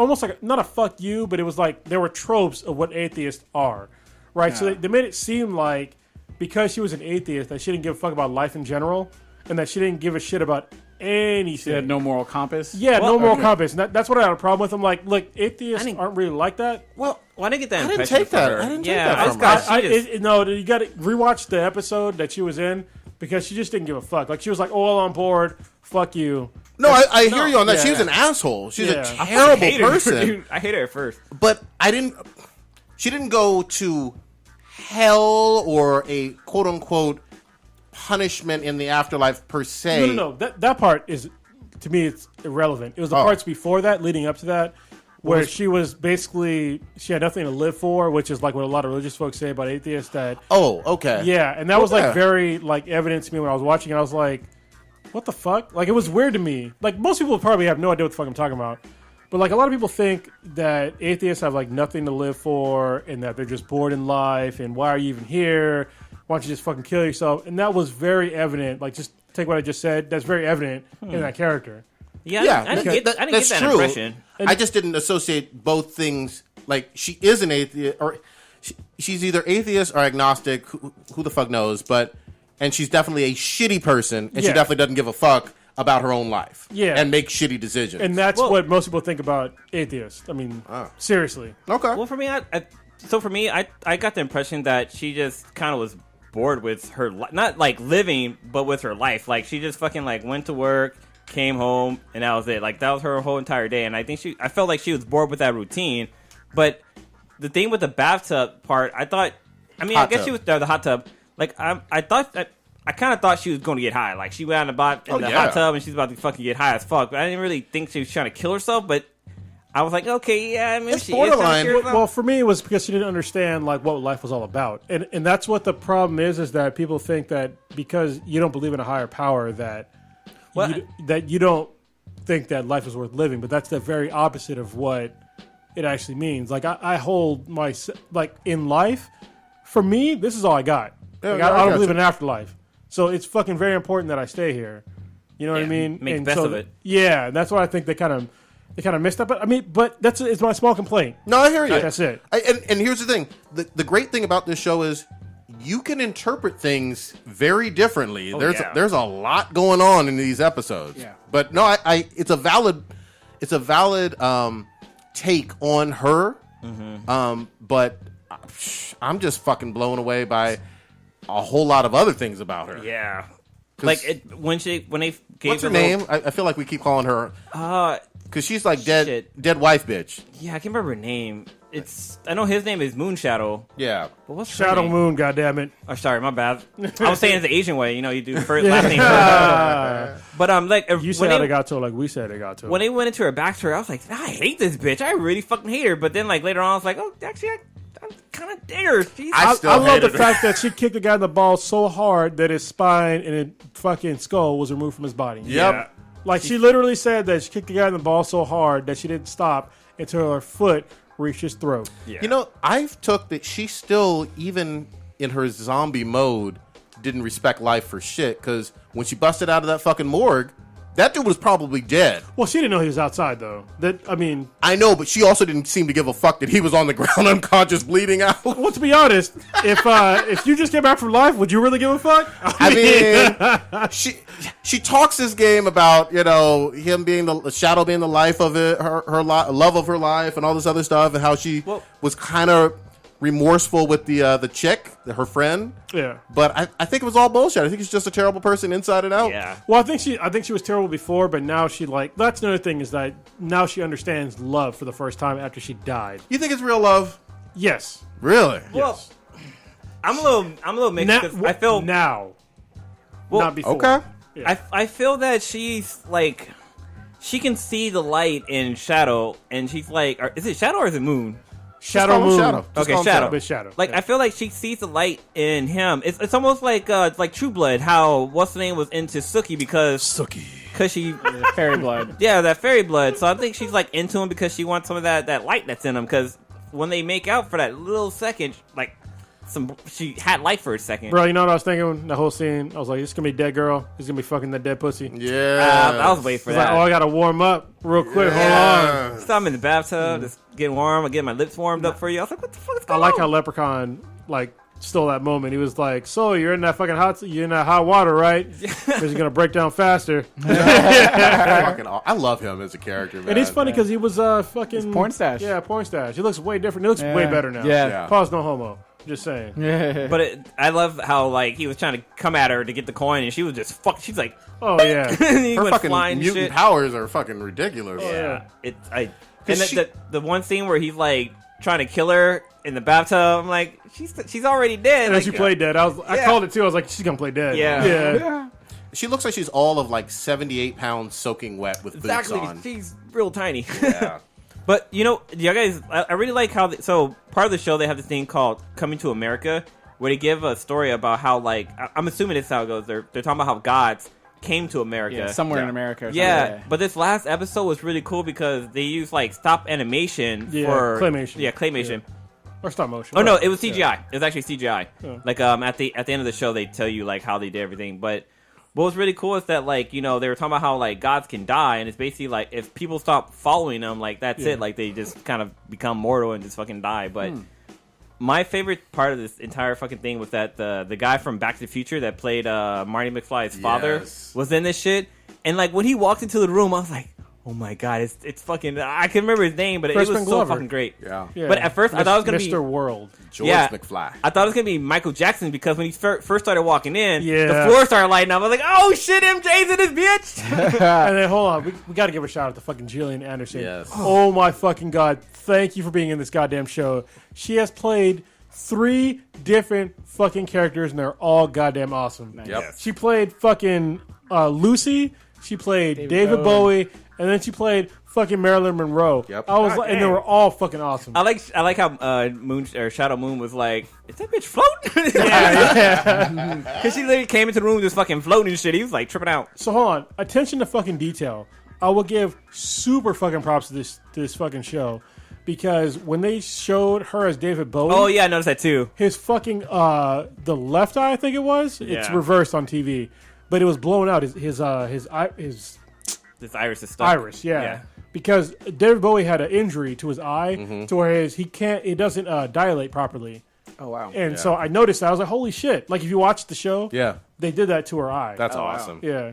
I just need for Shadow to fucking get a towel or something. I don't understand how he's sweaty in the fucking snow, in the rain. Every goddamn scene, he's getting lynched, he's sweating. He is sweaty all the fucking time. He's The Rock. Yeah, it's like, goddamn. What are you not Dude, sweating? I love when what's Gillian Anderson's character's name? I think is it Media or is that the kid? I think it's Media, but Yeah, I I think it's can't. Media. There's her and the other guy. They have Wednesday? very The similar. data dude. It seems like she's more analog The internet than he guy. is. Oh yeah, Yeah. because she talks about that a little bit, how graphics and stuff were different back in her days. Yeah, and But when she, Does she say GIF or GIF? I think she's before that time. But when she blew a kiss to fucking the kid and fucking fucked up his teeth, I was like, That was perfect. damn, she fucked him up. So perfect. With a kiss. What a- I was like, damn. But she blew him a kiss, not gave him a kiss. She fucking blew him a kiss. I was like, Show's great. I'm loving every bit of it. So, you know what's funny is that the first time she was in the show, when she was Lucy, I was like, damn, that looks just like Lucy. And I didn't know who it was. And then Kamek was like, is that Gillian Anderson? I was like, oh shit, you're fucking right. It's totally her. Yeah, and to see her, I hope that she keeps changing characters because that's really cool. Yeah. when she's fucking fucking Marilyn Monroe, hot. Oh, yeah. she ain't wearing no bra, and you can see them. She's I think she's in her late 40s or maybe 50s, but Don't she's matter. super fucking hot. Don't even matter. Still looking good. Can't wait for her to come back in the fucking X-Files. Hell Oh yeah. They got renewed, so yeah, it's great. So, and they get more episodes. Yeah. So I'm happy with that Yeah. too. Yeah, she's Definitely check out 48. American God. 40, Only yeah. 48. Damn, I'm surprised. She's 10 years older than me. She was really young in X-Files then. Oh yeah, she was. She was like Yeah. 21, 22? Damn, yeah. Because it was like, what, 90, 91 Yeah, when it somewhere came out? early Something 90s. like that? Are we getting into this bullshit with Far Cry 5? Set it up, old ninja. So I just speculating. know. No, I didn't know that there was a petition, so I didn't put that on there. Set it up. I saw it. Yeah, I can't set this up. I don't know what the hell's going on. Oh, okay. Well, you brought it up. I mean, Jesus Yeah, Christ, I wanted man. to know what y'all thought about it because I did. This is my first time hearing about Tell it. what it is, bro. All right. So apparently people are angry. Well, some people. All right. I can't even just say people. They're stupid ass people. They were angry over the fact that Far Cry 5 is having Christian cultists as the villains. Yeah. As the villains, and so they're demanding, quote unquote, demanding that they change the game and pull it right now. Pull it and change it. Pull it and or change it. I'll pre-order it just out of spite. Yeah, these people are saying that this is a new part of this whole new world where, you know, liberals are taking over, blah, blah, blah, blah, blah, blah, blah. I'm just like, dude, are we just going to pretend that Heaven's Gate never happened, that Waco never happened, that the fucking Crusades never happened? Yep. I mean, yeah, I get it. In today's world, you know, there are Islamic terrorists, and they've been in fucking 11 goddamn movies and games. All right, we get it. It's at this point in time, it's fucking old. I'm tired of fighting brown people. All right, like it's getting old. So for them to have, you know, a Christian cult of white people, from what I've seen, white people, it doesn't matter if they're just white or not. It just doesn't matter to me. But for you to get mad over that shit, it's fucking stupid. All right, like it's really fucking dumb. Like don't change the goddamn game. They won't. Yeah, Ubisoft has spent years in development for this because it's looking already really good. Hold on, the game was in development before our current president was even fucking. Oh yeah.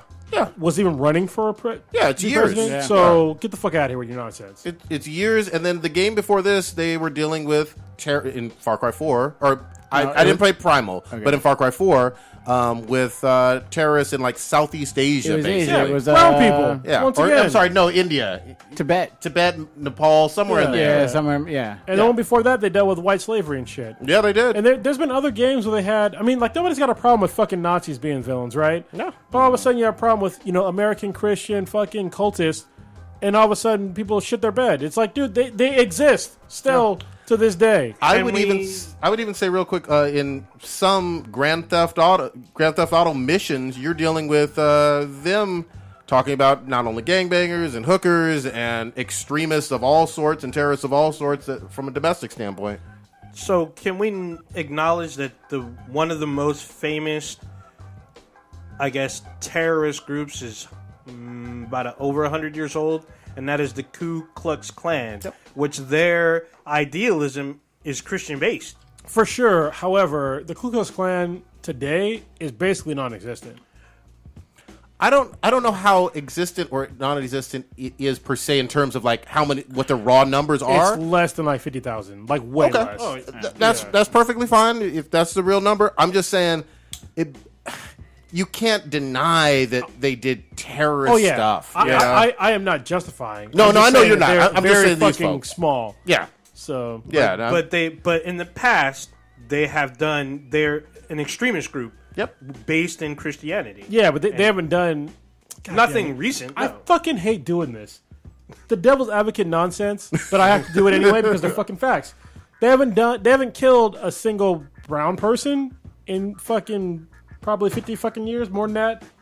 Yeah, I don't know when it was. There's some missing black folks out there. Seriously. But for intimidation standpoints and tactics, there have been some in the more recent. They don't intimidate me at all.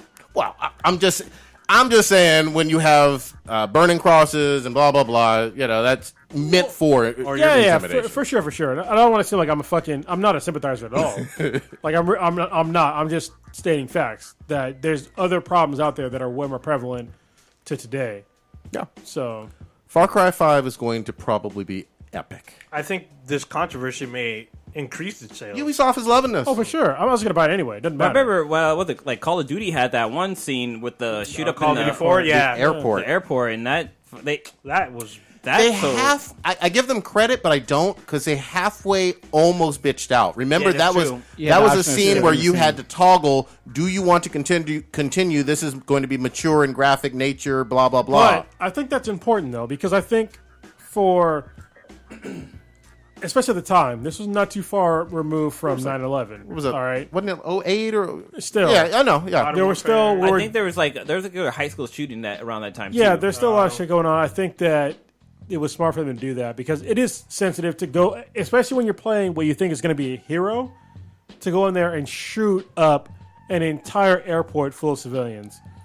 Yeah. Like, to have the choice, I think that was great. I shot up every fucking body. Yeah, Just of saying. course, Oh, of wow. course. It's a fucking game. Yeah, It's a game. it is. It can differentiate between real life and video games. Like everybody else can. Yes. Everybody almost. You know? So, Like, I never heard of anybody going into a theater and shooting up the whole place and be like, I saw this in fucking Call of Duty. yeah. They Even don't do that, that even shit. that guy who fucking the guy who was dressed like the Joker that shot up the one movie theater. Aurora. Like he didn't say like, "Oh, I saw this in the movie." I don't even He think just- he's. I don't ever- know what I he haven't, said, never- but he I haven't even heard him speak since. He's his, insane. And damn. people who want to use video games to justify violence are fucking crackpots any goddamn way. So let's see, Modern Warfare 2 was in 2009. Oh, goddamn. Yeah. Yeah. Great game, though. Great fucking game. All right, switching it up. Kathy Griffin did some shit. What was this? Yeah, you guys. So she did a photo shoot, I think like a few days ago, and one in this photo shoot, she had a severed Donald Trump head that's like covered in blood, and I guess This for a magazine? I don't know. I think it was just for fun, or I don't know what the details are behind it, but God damn. yeah, I just wanted to see like, do you guys feel that she went too far with this because it's kind of like people are mad at her about it. She actually got fired from CNN. yeah. She lost her Yeah, job. She wanted. I'm not a if fan. she wanted to do it, she paid a price. Yeah. I mean, you're free to do and act however stupid you want. But if you are under contract or you are getting paychecks from a major news organization, you need to think about where you're going to get money from because you know that shit ain't going to fly over nationally. Especially when you're like C-list at best. Yeah, you can be replaced easily. She went too far. I'm no fan of Trump or whatever, but you can't do basically a threat in a lot of ways. And you're going to have the Secret Service. You're glorifying Killing the president. acting leaders' Yeah. death. Yeah, so this is the problem that I had. Is fucking morons. All right? So that shit happened, the other day, and I saw a bunch of shit on my fucking Facebook timeline of multiple people that were saying that how is this okay? Or how are you going to complain about the cut off head, like make-believe head of Donald Trump, but then not complain about all the shit that happened with Barack Obama when they had the effigies of him burning and shit like that. And I was like, are you a fucking goldfish? Like, seriously. Do you have fucking amnesia? When that shit happened with President Obama, it was an outrage. Like, as it should be an outrage now. And still, two fucking wrongs to make a right. Like, what the fuck is wrong with you? Like, they're both wrong. Like, don't get me wrong. I do not like President Trump at all. I gave him a chance. He fucking failed. He failed this city. And he continues to fail. But he does not need... He does not deserve to have this kind of bullshit thrust upon him. You know what I mean? Like, you can't pretend that cutting off the head of the leader of the fucking free world, which is unfortunate, that's President Trump, but you can't do that. You know what I mean? You can't. And the fact that people want to compare that shit and be like, oh, well, it wasn't okay then, like, literally, this is how fucking bad it got. Somebody posted that shit on fucking Facebook, and I had to go back and literally Google fucking shit with Fox News, which I hate looking up, and then President Obama effigies getting hung. And I brought up fucking 5 fucking stories where they had it in their fucking news feed, where it's like, look, they didn't ignore the story, because he tried to say they ignored the story with President Obama. They didn't. It was an outrage everywhere, as it should have been. And for people to sit there and just like magically pretend in their fucking mind that this shit never happened back in the day, you're fucking stupid. Yeah. Like, stop. If you're presented with new facts, please change your fucking mind. If you don't, you're retarded. And I mean it in the fucking offensive sense. Fuck you.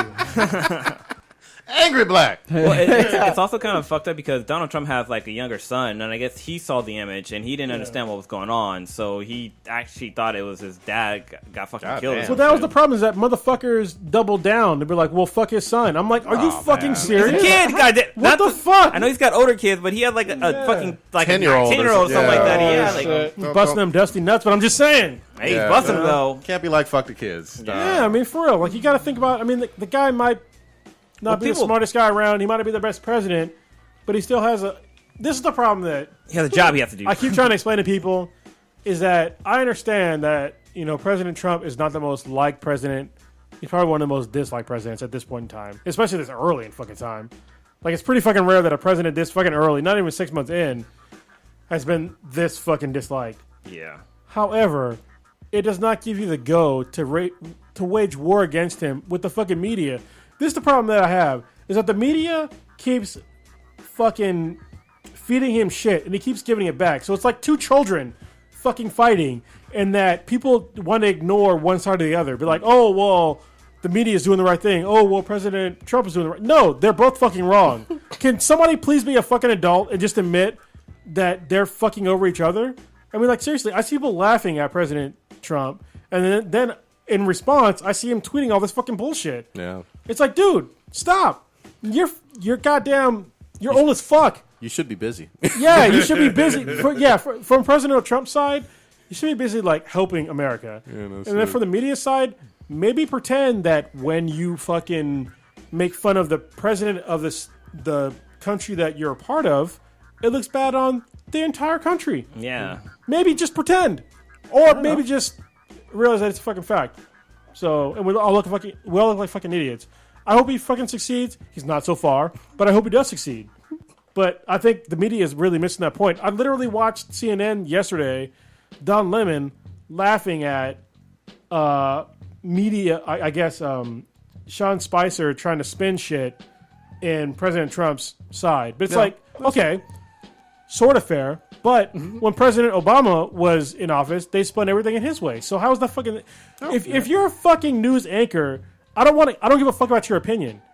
I give a fuck about facts and actual news.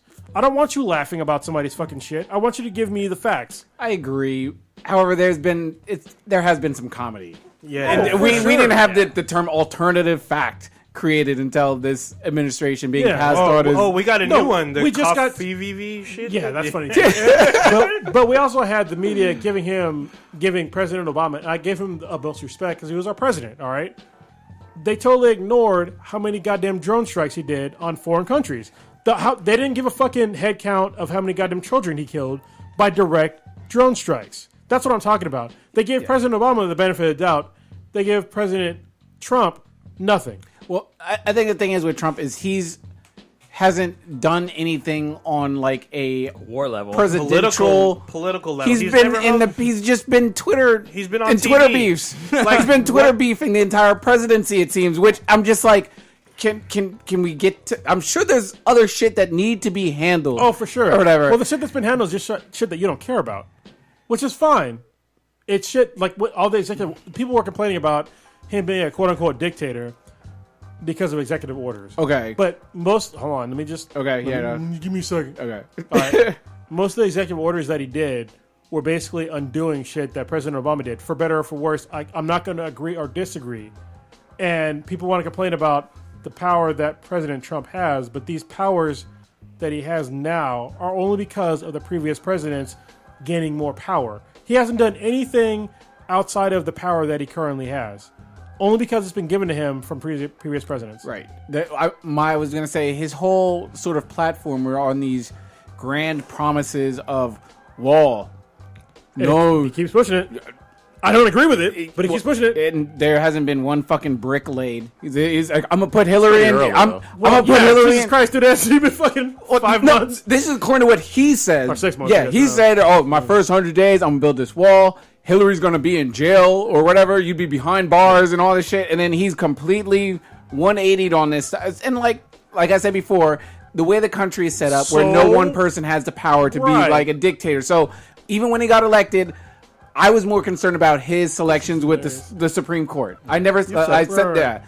Because that's the way our country runs. It's not just one guy says and then we all follow or whatever. So what you just said was a great point. However, what did President Obama say when he first got elected? He's going to close down Guantanamo. Yep. He's going to stop both wars. Yeah. Guantanamo is still standing. Both wars are still going on. Wasn't the Guantanamo thing interfered? Wasn't that Congress? It doesn't matter. It does not matter. When somebody says that they're going to do something and they don't do it, you would not have given... Think about what you just said. There's one thing if you are not giving President Trump the same benefit of the doubt. Who's decided that he's not going to try to persecute Hillary? It was him.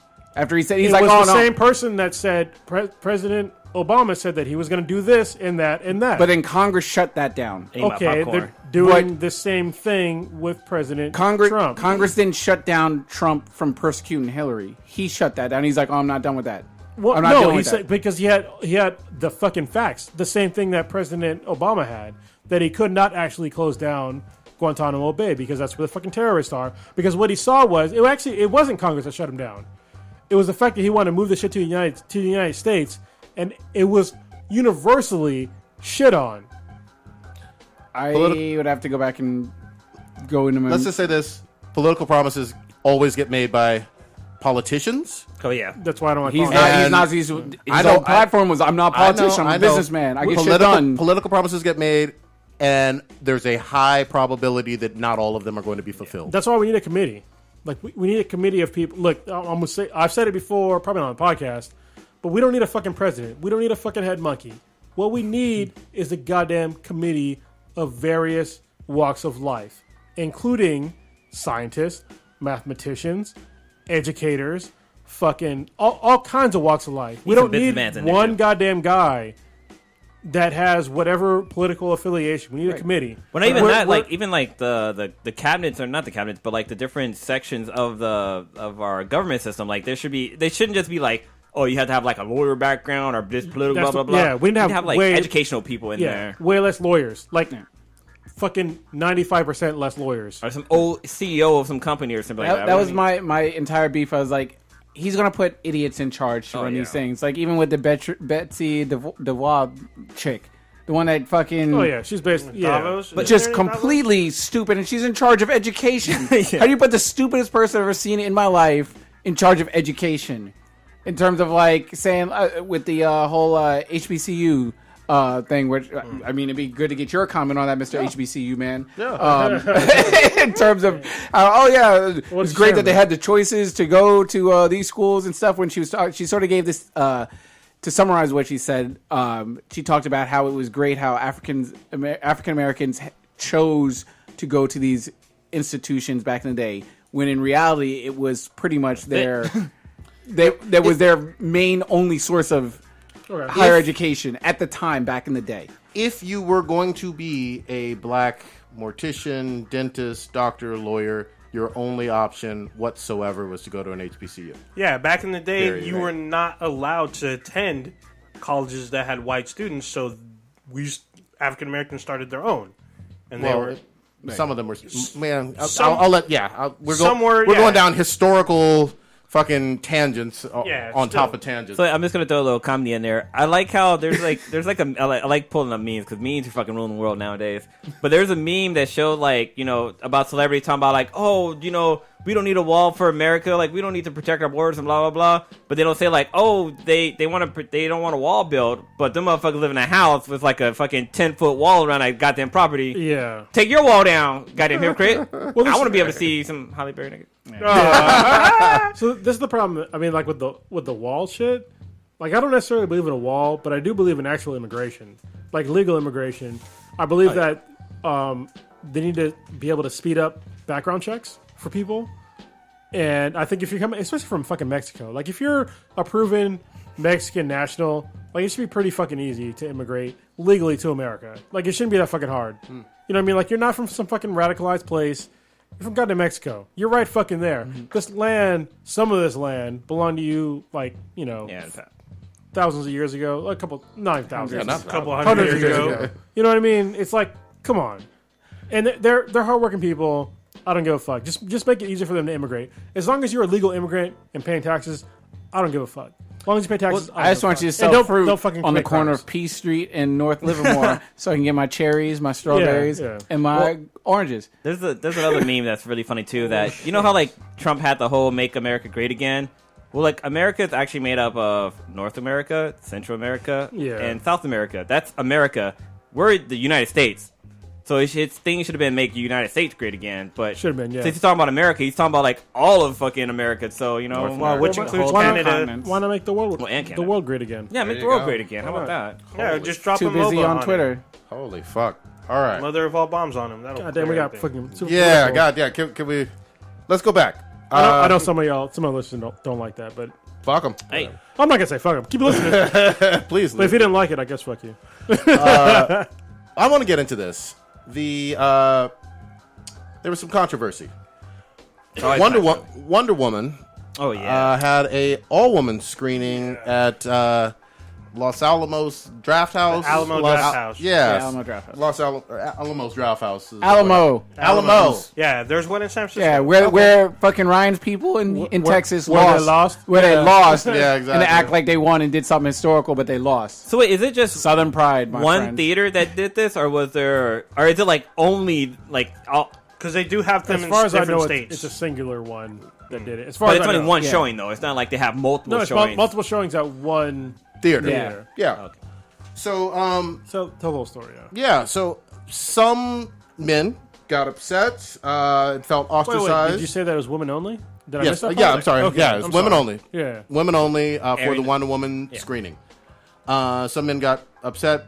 Felt like they were ostracized. This was like a big hot button issue online. People going back and forth and whatnot. Somebody bought a ticket anyway. A man did. Okay. Yeah, you bought a ticket. He took a picture of it and showed it out on Twitter and Didn't stuff like give that. a fuck. People Yeah. got pissed. I'm gonna I know everybody's got their own takes on this. I'm gonna quickly say, I honestly don't really care about this one theater and what they did and whether it was an all women screening of this show at all. What I will say though is this destroys any shred of an argument that I'm willing to ever hear about how there shouldn't be male only whatever events, be it esports or chess or bowling or whatever. If there is a private event, and this is a private theater or whatever, and you It's want a public theater, actually. Yeah. well, I'm sorry, it's only private by, event. Well, it is a private event at this theater, right? Yeah. But it's a public theater. It is a public because Public. anybody can go. They in. made it private by making it women only. They made a private event for this, and if you want to do that with other events that are truly only male, nobody should ever have a problem with that. If you don't have a problem with this, Yeah, so I'll give you my take. So this is the problem that I have, and this is the problem that You've been on your that soapbox hard this podcast. I'm sorry. God damn it.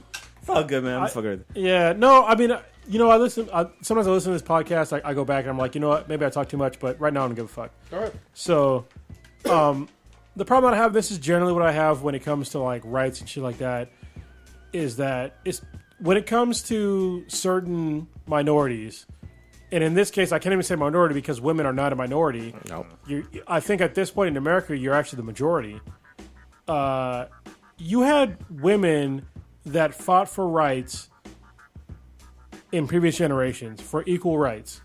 All right, and these women were not fighting for their own. They weren't fighting for the right to have their own theaters. All right, they're fighting for the rights to be equal to men. And I think that this is me. All right, I think you're doing a disservice to those women that fought for those equal rights by self-segregating yourselves into a theater. And you might think that I'm right, you might think that I'm wrong. I don't really give a shit. I think I'm right, obviously, or else I wouldn't have fucking said it. So I don't understand the point of having a women-only screening of a movie as if men are going to somehow ruin the movie for you. I would say 99.99% of people that go to a movie theater don't give a shit who the fuck else is in that theater. Sure the fuck All they don't. give a fuck about is watching the goddamn movie. And what their They're exes are in case some shit goes down. Yeah, they're not trying. They're not hitting on you. They're not trying to rape you. They're not trying to fucking do anything. They're not even trying to fucking talk to you. They're just trying to enjoy the fucking movie. And so I think that them, trying to have this, women only event is kind of fucking stupid in my mind. And I think that it shouldn't have had to be done because what's the point of segregating yourselves away from men? I'm not saying that I need to be in that event. Yeah, I don't want to be in that event. If you want to do that shit where it's all women, you can. I mean, honestly, it's my right to go, but I'm not. And that one guy that decided to go, it's his right to go because this is fucking America. This is literally some Saudi Arabia shit where you're segregating men from women from other shit, and it's super un-American. Okay. And I just did a little bit of research because I know that there are several Alamo Draft House Yeah. theaters. I just looked up. There's been to 26 one. around the country or whatever. I've been to one. Okay, and I've never been to one. They're fucking dope. Yeah, and I was reading and under the first thing I have this like big thing on like etiquette, and what they said is I guess they're really strict about their rules. Like I'm reading the Wikipedia thing, and it's like children under the age of 2 are not allowed. Yeah. At all times. Thank you God. can't again? That's a good rule. Children under the age of 2 are not Oh, allowed. for sure. Yeah. Which I mean, okay. Good rule. I agree. And it also Actually, says it should be like fucking goddamn 10. It says God damn. anyone under the age of 17 has to be accompanied by an adult. I think that's a normal illegal. theater I think rule. that's a legal thing. Well, not No, for our oh, movies. for all, Yeah, all, for all. They serve alcohol. That's what it is. yes, That makes that's sense. true. They serve alcohol. Because they have each seat has a tray. Yeah, they serve so they alcohol. have That's what it they is. have servers that will come to you, take your order, and you can order a beer and a full-on meal, But and they'll serve you before the trailer's so over. yeah, Go ahead. Let him finish. I don't think that follow.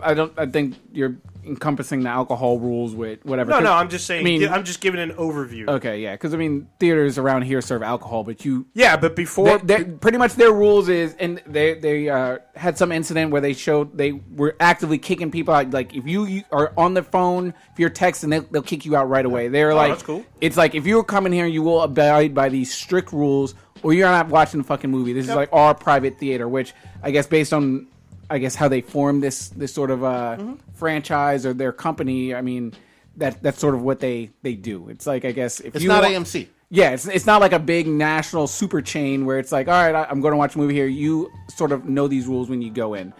Now, where it gets a little bit tricky is with the still discrimination. segregated. Yeah, this, and I don't know how I feel about this because I see sort of both sides. Like, all right, this is my draft house. I mean, this is my movie theater. I don't want you motherfuckers texting on my phone. Yeah, I understand that because it ruins the experience for other people. Same way where you go to restaurants. We don't want little kids in here because you're going to ruin the dining experience for other people. And that's been controversy behind that too. But yeah. Now you're getting into this gray area where it's like, I just don't want men here for this movie. That's not, to me, it's not gray. I mean, in terms of like what their philosophy is. yeah, but you're segregating 50% of the population. Yeah, to not seeing something. and then where's But it's the just for line? this event. Where, well, Just to say just for that Yeah. one day that. Just to, yeah. Okay. It's not a. Now, was it a private segregation screening for people? one day or multiple days does not matter. It's still segregation. I agree. I hear what. Well, go ahead. I'm sorry. No. I'm going to sort of be talking out both sides of my mouth because I sort of understand where both sides are coming from. It's fine, I yeah. obviously agree about the no segregation thing. It's like, okay, it was I guess it was a publicly open screening only for women. I guess how normally they would do only for press. It's not Is public if it's only one type of person. It's a private event. It's a private Yeah, event. that's Okay, it. but only if you're a woman you could buy. Yeah. Okay. And then one man did it. So my question, Were they doing these? Did this happen at all for other movies? Like, let's say for 50 Shades of Grey, did this ever happen, my or do we knowledge. not know about it? Yeah, Or, not well, to my knowledge. see, I to knew me, that- it doesn't matter. and I'm how not justifying it. Yeah, I'm no, just no. curious to find if this was just a one-time singular I thing. got you. I'm not trying to shit on what you're saying. Yeah. What I'm saying though, segregation in a singular event is still offensive. It's still segregation, and it's voluntary segregation. That's what I To wanna me, say. it's a step back in America. I mean, what the fuck? We fought for equal rights, right? That's what we fought for. I'm not even gonna say we. It's people before me. I'm enjoying the rights that our forefathers and foremothers fought for, right? And then for the people to go back now and voluntarily self-segregate with fucking safe spaces and women-only events and all this other bullshit, what the fuck? We are better served in America to have a conversation with each other rather than segregating. I totally realize someone's probably listening right now. You don't fucking talk in a movie theater. You're totally fucking right. Yeah, you don't. You don't talk in a movie theater.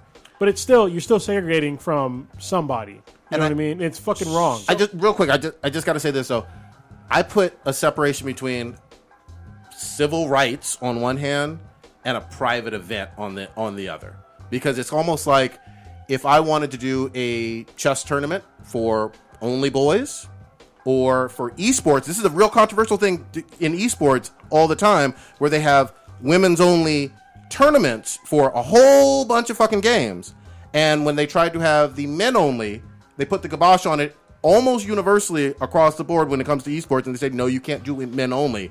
So I just want to repeat, I'm okay with it if it's applied equally across the board. So hold on. So with sports, even esports, there is a difference in skill. Well, I can't even say esports. All right, Sports, I agree. Esports, I don't. Yeah, sports, I totally agree that there's a difference in mental. skill, right? But in esports, I don't really understand unless there is that I don't know about. There's a difference in skill in esports, which there might be. I'm not aware of it. Yeah. All right, but when it comes to like sitting down, looking at something, that's not a skill. All right, I hear you. there's nothing special about that shit.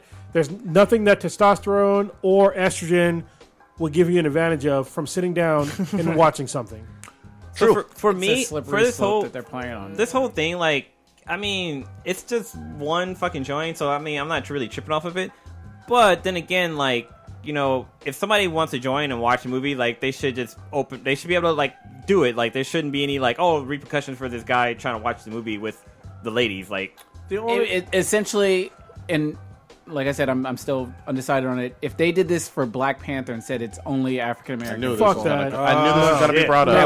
that would be a huge, massive problem. of course. And I obviously we would know where we all would stand. And I'd be Yeah. like, that's kind of fucked up. And people would be the same people that are probably saying, yeah, they can do this for Wonder Woman. They would be fucking ready to flip over tables. And if I some wouldn't shit be like surprised that. if somebody tried to do that. If they were been like, this is only for black people. It's gonna But it's fucking not happen. because it was created by white people. And I want people to share. It's a made up African fucking culture anyway. Wakanda. But with we are Wakanda. with cultures, I totally support sharing of cultures. So I generally, obviously, I talked about it earlier with Iggy Azalea. I generally do not agree with people shitting on cultural appropriation unless it's fucking obvious and gross. I want people to share in cultures, but this ain't got shit to do with culture. Well, but here's my big thing, and I just want to put this in there.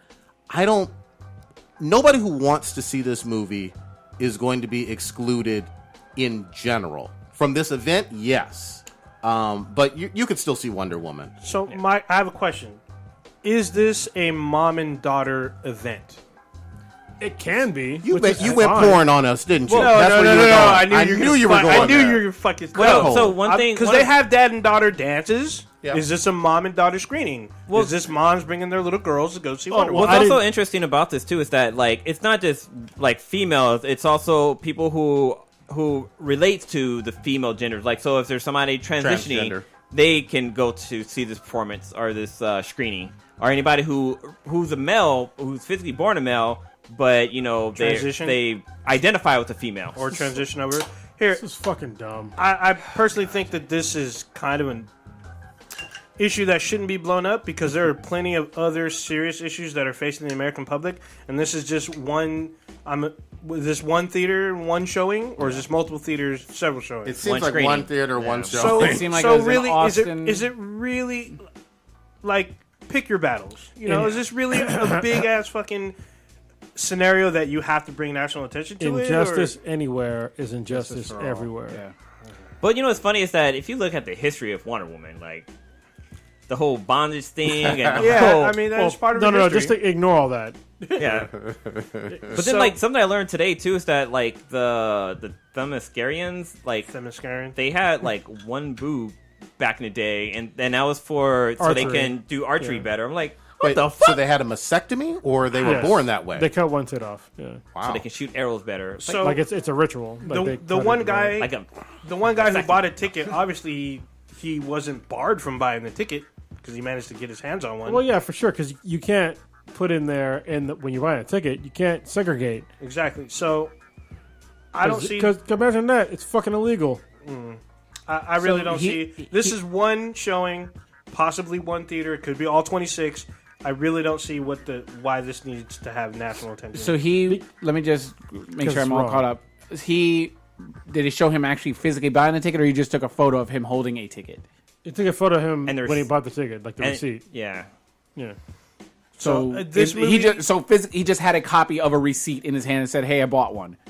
Yeah, I something like that. Yeah. Okay. Basically. So maybe that's legit. Maybe it's not. Wait, here's whatever. another question. Did he try? Did he get denied from actually seeing the movie? I don't know if it happened Well, it's yet. not out yet. yeah, so. it's not- That's so a here's- screening. I thought it before. was a screening. It's a I thought the screening screening already Oh. happened. Yeah. No, Well, I don't- they yeah, I don't know. they Yes. legally cannot stop somebody from seeing the movie. Like they True. can't. So is this screening? That's what I'm trying to scheduled find out. Was before? he actually denied the opportunity to go? Oh, He can't be denied. Yeah. But Okay. So there's a whole about a bunch of nothing then. Well, no, it's not a bunch of. Well, yes and no. It's about a bunch of nothing because you can't say that it's female only when it's literally illegal to make anything female. Well, I guess curves. Okay, but- so it was. They have female promoted- gyms. I was just going to say, Hooters. you do have signs at private businesses that say we reserve the right to refuse service for any reason. Right, but hold on. Any reason stops when it comes to discrimination, which is where this goes into. Well, You can't be like, look, I'm not going to say because you're black. That's discrimination. That's discrimination. I hear what you're saying, but for this event, are you telling me that legally they have no right at a private business to have a women's only event? No, it's legal. It's illegal to do that. Okay. It's the same laws that granted women equal rights in America are the same laws that protect men against the same thing. But no one stopped him from seeing the movie. This just sounds like it was promoted as an only female viewing. I'm not seeing anything about him being denied the opportunity to watch. bought a ticket. He bought the ticket. He but- didn't say if he went in or not. Right, but no, it's the problem was that there was a backlash on the internet because the internet, was The internet just is- gets, internet. internet looking to set anything on fire. and I can almost guarantee you, if that guy walked into that theater, he's going to catch a lot of shit from the other patrons. Probably. What? So did this sure of viewing that. already happen? Yes. It had to have, I would Yes. assume. Trying to see. Well, And I'm it trying to comes find out out if he Fri- went. Did comes he out make it in or Thursday. did not? Was Yeah, there- that's was another he question. was he Did he- actually discriminated against or don't not? know. Well, we don't know. If he was, he could sue and he Well, would yeah, win. that's what I'm trying to find out. What was the conclusion? We saw him holding a ticket. We don't even know. It'd be one thing if we had video of him like being denied the opportunity to buy a ticket, or if his girlfriend bought the ticket and he was just like, "Oh, look, I got a ticket for it." We don't know. I'm pretty sure his name was on it, but I honestly Okay, I didn't see the whole thing. So. Well, look, this movie comes out this fucking weekend. I The wanna watch whole it on world will be Saturday. able to see it. Wait. I really don't I'm think excited this is about a it. fucking. I mean, so far, the previews or critics are praising it so far. And critic. we can rewind the tape.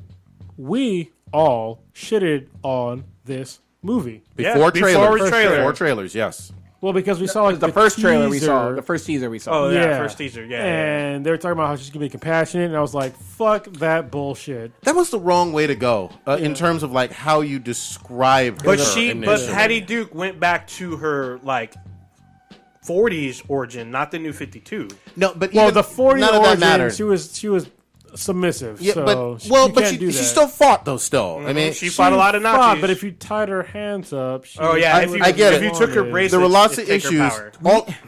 All I'm trying to say though is, with Wonder Woman, there's some duality. I get the fact that peacekeeper kind of ambassador, but you can't focus only on that, which is what she did in her quotes, and not add to it. Hey, she's badass, a demigod that will kick your. Did we watch that trailer before we saw Justice League? Yeah. Yeah. Okay. Justice League. Yeah, The trailer for Justice No, League? for No, Batman versus do Superman. we watch the You mean, Wonder oh, Woman? you mean before Beavis? Because Batman versus Superman. You mean? yeah, Yes. That's Okay. still true. Yeah. We watched it a long. We can rewind the tape, and we got it. yeah, because I know it was a long time ago. Because when I saw because she was kicking everyone's motherfucking ass. No, but in the In first Batman. time, the first time that we saw, it was the director Patty. I forget her name. Patty Jenkins. Right. That was yeah. before we had Why seen did I say Patty her on screen doing anything, right? And No, we're just, there was a little bit, but it was mostly Patty talking about how she was going to take her Okay. back to where she was more compassionate, and that's where I think all of us were like, "Pump the brakes!" Like we don't want to see the compassionate Wonder Woman. We want to see the badass Wonder Woman, which is more, I guess, relevant to today because the one back in the day, back in the 40s, was super fucking sexist and not an interesting character. I'm gonna say I want some of both going on. Oh, you want to see her all bound up? Well, yeah, I like a little bondage, but All hog no, tied. I want some compassion, I want some peace, and I want some fucking ass kicking. It's got to be both, and only having one was fucking bullshit. Goddamn, we got to go on. Ooh, you know what I want to get into? Staying on movies. Over Memorial Day weekend, Hollywood had the lowest box office total since 1999. What the fuck? What movie came out this weekend? So Pirates and and Baywatch. Yeah. Yep. I want to see Baywatch because that just looked like it'd be funny. I actually saw Pirates. Let me give you some stats. Pirates came in, this is just domestically, at $62 million, which was a very soft opening for them and that franchise. They're saying they're going to make the money up overseas. So, you realize that's more money than Alien Covenant made. Yes, but you also have to realize that if you look at the franchise of That's a Disney. Pirates, Oh, yeah, Disney it's franchise, You they like were 100 and something million. exactly. You Wait. expect a $100 million opening, Even- and it was Memorial and Day it was Memorial Day weekend, weekend, and yeah, they weekend. didn't go up against any real competition in terms of any other blockbusters at this time. Not to mention, it did come out number one, but the third movie, or the movie that came in third, was Baywatch at only $18 million. Yeah, So- I don't give a fuck about no Baywatch. That nearly bombed, especially when you look at its budget relative to the ROI on what it made. Fuck about You know what it no was? Baywatch. It's because you're talking about Fanime was Fair. going on and everybody was there. Yeah, exactly. Fuck, actually, there was budget two for what, cons. Baywatch? There was Yeah, the budget for MegaCon Baywatch and versus- Fanime.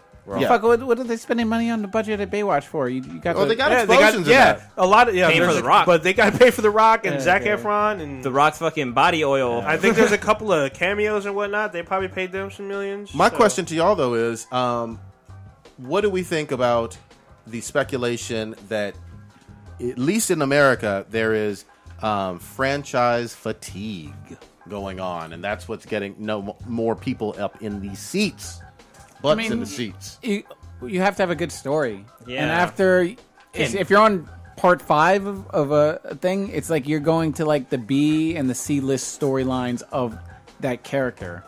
I mean, like with Transformers. I mean, Transformers is weird because it people just want to see robots punch each other and shit like that. Yeah, well, but in terms of like the it's all storylines, explosions in that I'm movie. fucking confused. I don't know where the fuck that they're going. No Who's one gives a fighting shit who about the anymore? story. Well, with Transformers? Pirates of the Caribbean is based off a fucking ride. Like, there's Yep. no fucking backstory There's no to story. that fucking franchise. There is a book. What the fuck are you talking about? Is it They're based off Pirates? books.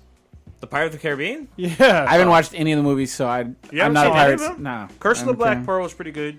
I think it's because this is its 5th one, and I don't know. My They're- Pirates of the not just- Caribbean I guess was not just this, Black but Flag. all franchise. Like, some of them are, I don't know, it just seems like they're kind of beating us the horse with the same sticker. There's from. only so much you can talk about. How does that thing go? Like, yeah, beat a there dead are horse? books, and there's a shitload. Yeah. But nobody Okay. read those shits. I never knew there was a fucking I mean, book. if you think about it, even with the X-Men movies, like, all right, what storyline are they going to talk about now? Well, look, the problem is that Pirates of the Caribbean, it's number fucking 5. I mean, come on. And it's basically the same story 5 fucking times. I have no idea what honestly. goes on. He's looking for treasure or something? There's Yeah, boats. it's There's Pirates. boats. The Oh, first one Pirates was about Treasure? treasure. Swashbuckling. That's what happens. Yeah, but it's not just Pirates of the Caribbean. Like, there's other franchise out there that's getting kind of tiring of hearing about them. That's why I'm a little afraid about Star Wars. However, I mean, they've been managed to bring it.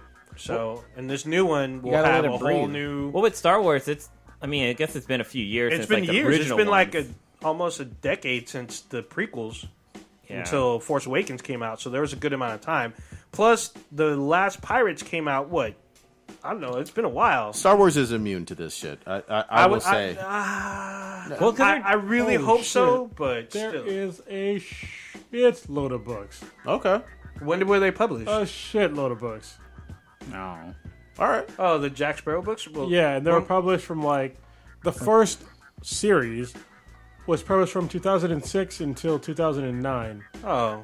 But wait a minute. Yeah, the ride's been Wait a around minute. way 2000 before yeah, that. the ride is first then. The ride, yeah. The ride is ride's long been there- before. Oh, was it? Okay. Yeah, the ride's been around And this- since the 70s. Then like the when book, they the opened books it. were based on the ride or Yeah, the Alright, or the well, movies. There's a shitload of fucking books based on that ride. Then there's a shitload. Yeah, because Like, hold on. There's like 1, 2, 3, 4, 5, 6, Yeah, 7, 5, 8, 11. 9, 10, 11, 12, 13 on just this one series. There's more than one. That's just on Jack Sparrow. yeah, I get you. All right. There's a bunch of other ones too. Yeah.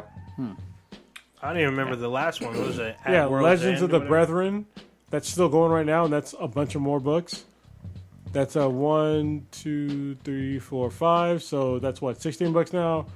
And there's other ones too. I'm not even getting into it, but yeah. Yeah. Switching a little bit. So it's been 10 years since the last Pirates. The last one came out in 07. And still nobody's May really 19th, giving a fuck. 2007. Nobody's giving a So- single fuck. Well, because I think we're recognizing now that, especially when Pirates of the Caribbean came out, is that Johnny Depp, he's been like kind of playing the same. He actually took that character in other movies. Yeah. like the same kind of drunk ass character, and it's like, dude, what? Johnny Depp doesn't do anything. I don't for give me. a fuck about Johnny Depp. I'm Well, just actually, like- the only thing I do give a fuck about is when he got fucked over by his ex-wife. But other than that, I don't give a fuck about Johnny Depp. She kicked his ass, right? I mean, Well, she said that he beat her up, but it's like kind of controversial that he didn't. So I can't say one way or another. I don't really. He's whatever to me. I don't get excited if I see him in a film. Yeah, I don't whatever. either. You know what excited me? The motherfucking Futanari. Arrow well, yeah, too. Futanari. But the motherfucking Arrow finale. Right? Oh, yeah. Nah, Arrow's gonna get respect. Fuck Flash. Quote Kronos. Oh! you did have that quote. Fuck Arrow. Even though my bow's right there. Well, he did. He actually, Kronos quoted what's his name earlier, the Arrow with his whole like Save the city. But yeah, Say it. Yeah, I did. Donald Trump. Arrow, this finale was fantastic, man. I was blown away. It brought all the fucking best of the best characters in there. We got Slade back, All-star team on the island, Russian mob. This season was incredible. Yeah. Yeah. Y'all were the biggest fans. Y'all got me on board. I enjoy it. I'm going to wait and let someone else make the claim that's in my brain, but I'll go ahead. Wait, is it a claim or the question? Should we put the question put out the there? question. Who had a better finale, Arrow You can go or better. You Flash? can go better season. I'm better saying season. I'm giving both to Arrow. Damn. Surprisingly season? so. Yep. Yeah. For All right. season 5 versus season 3. Yep. I'm gonna go season Flash finale Arrow. All right. My book, because the Flash had like a crazy storyline going, and the Arrow just kept going back to the fucking island. But we knew. My whole thing was like. Tired of that goddamn island. My whole thing with, Actually, you really don't go back until the very fucking end. my whole thing with Flash is like, we know the storyline. We know how it's supposed to play out. We've known since the beginning of the season. Savitar kills Iris. Yep. We get reminded about it 7 times a fucking episode. This is what's going to happen. And we see flashbacks of it every fucking time. So there was no surprise, except when they pulled a swapperoo at the end. Yeah. Which wasn't really. It was Which whatever. we predicted. Nobody's seen Slade coming. Nope.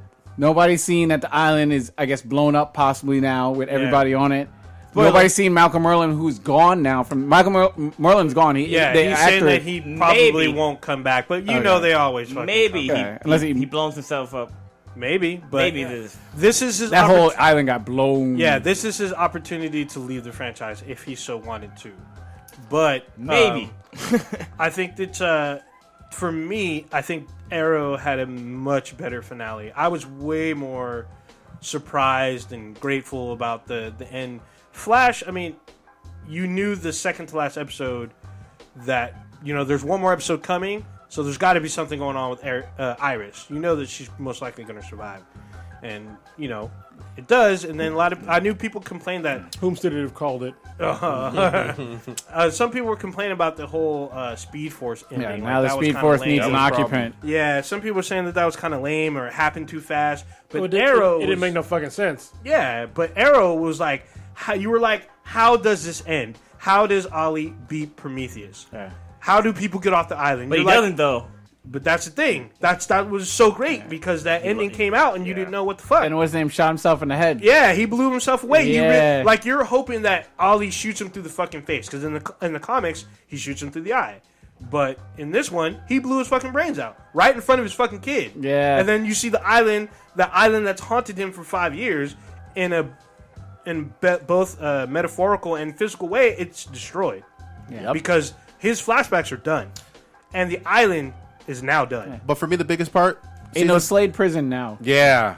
That's probably how they escaped was the Argus prison. But the whole thing of taking it back to season 1 in terms of his thirst to kill and playing with that whole dynamic, because that was the thing that separates Ollie from a whole lot of other superhero shows. He would be about that action and put people in fucking dirt, dirt nap.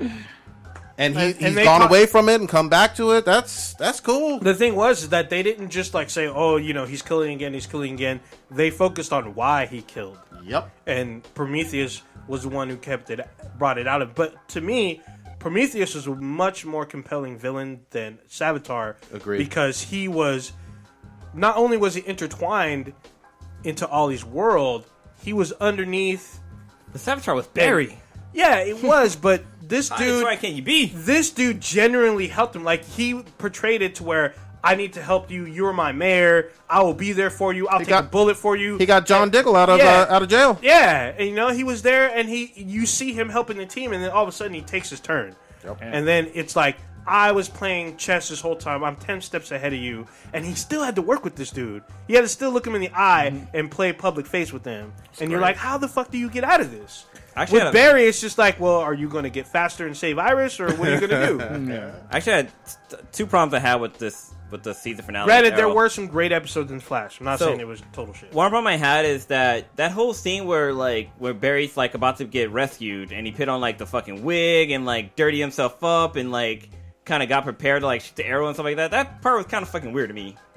Yeah. You know when he you gets mean saved the from the fisherman island? boat? Yeah, because he has short hair, but he puts on a wig. It's like, where the fuck he get the wig from? It was in All the fucking bag. clothes. He had the bag that whole time. But that shouldn't make any sense to me. Like, that means somebody should have saw him take off that wig once he got off the island. Like, dude, what the fuck? Like, are you wearing a goddamn wig? No, nobody saw that until he got home. But that part didn't Season make any one. fucking sense to me. Like, why even have Pit on the fucking wig? Like, it didn't make any goddamn sense. Well, it didn't make sense. so he was clean cut and he had slightly like a trimmed hair.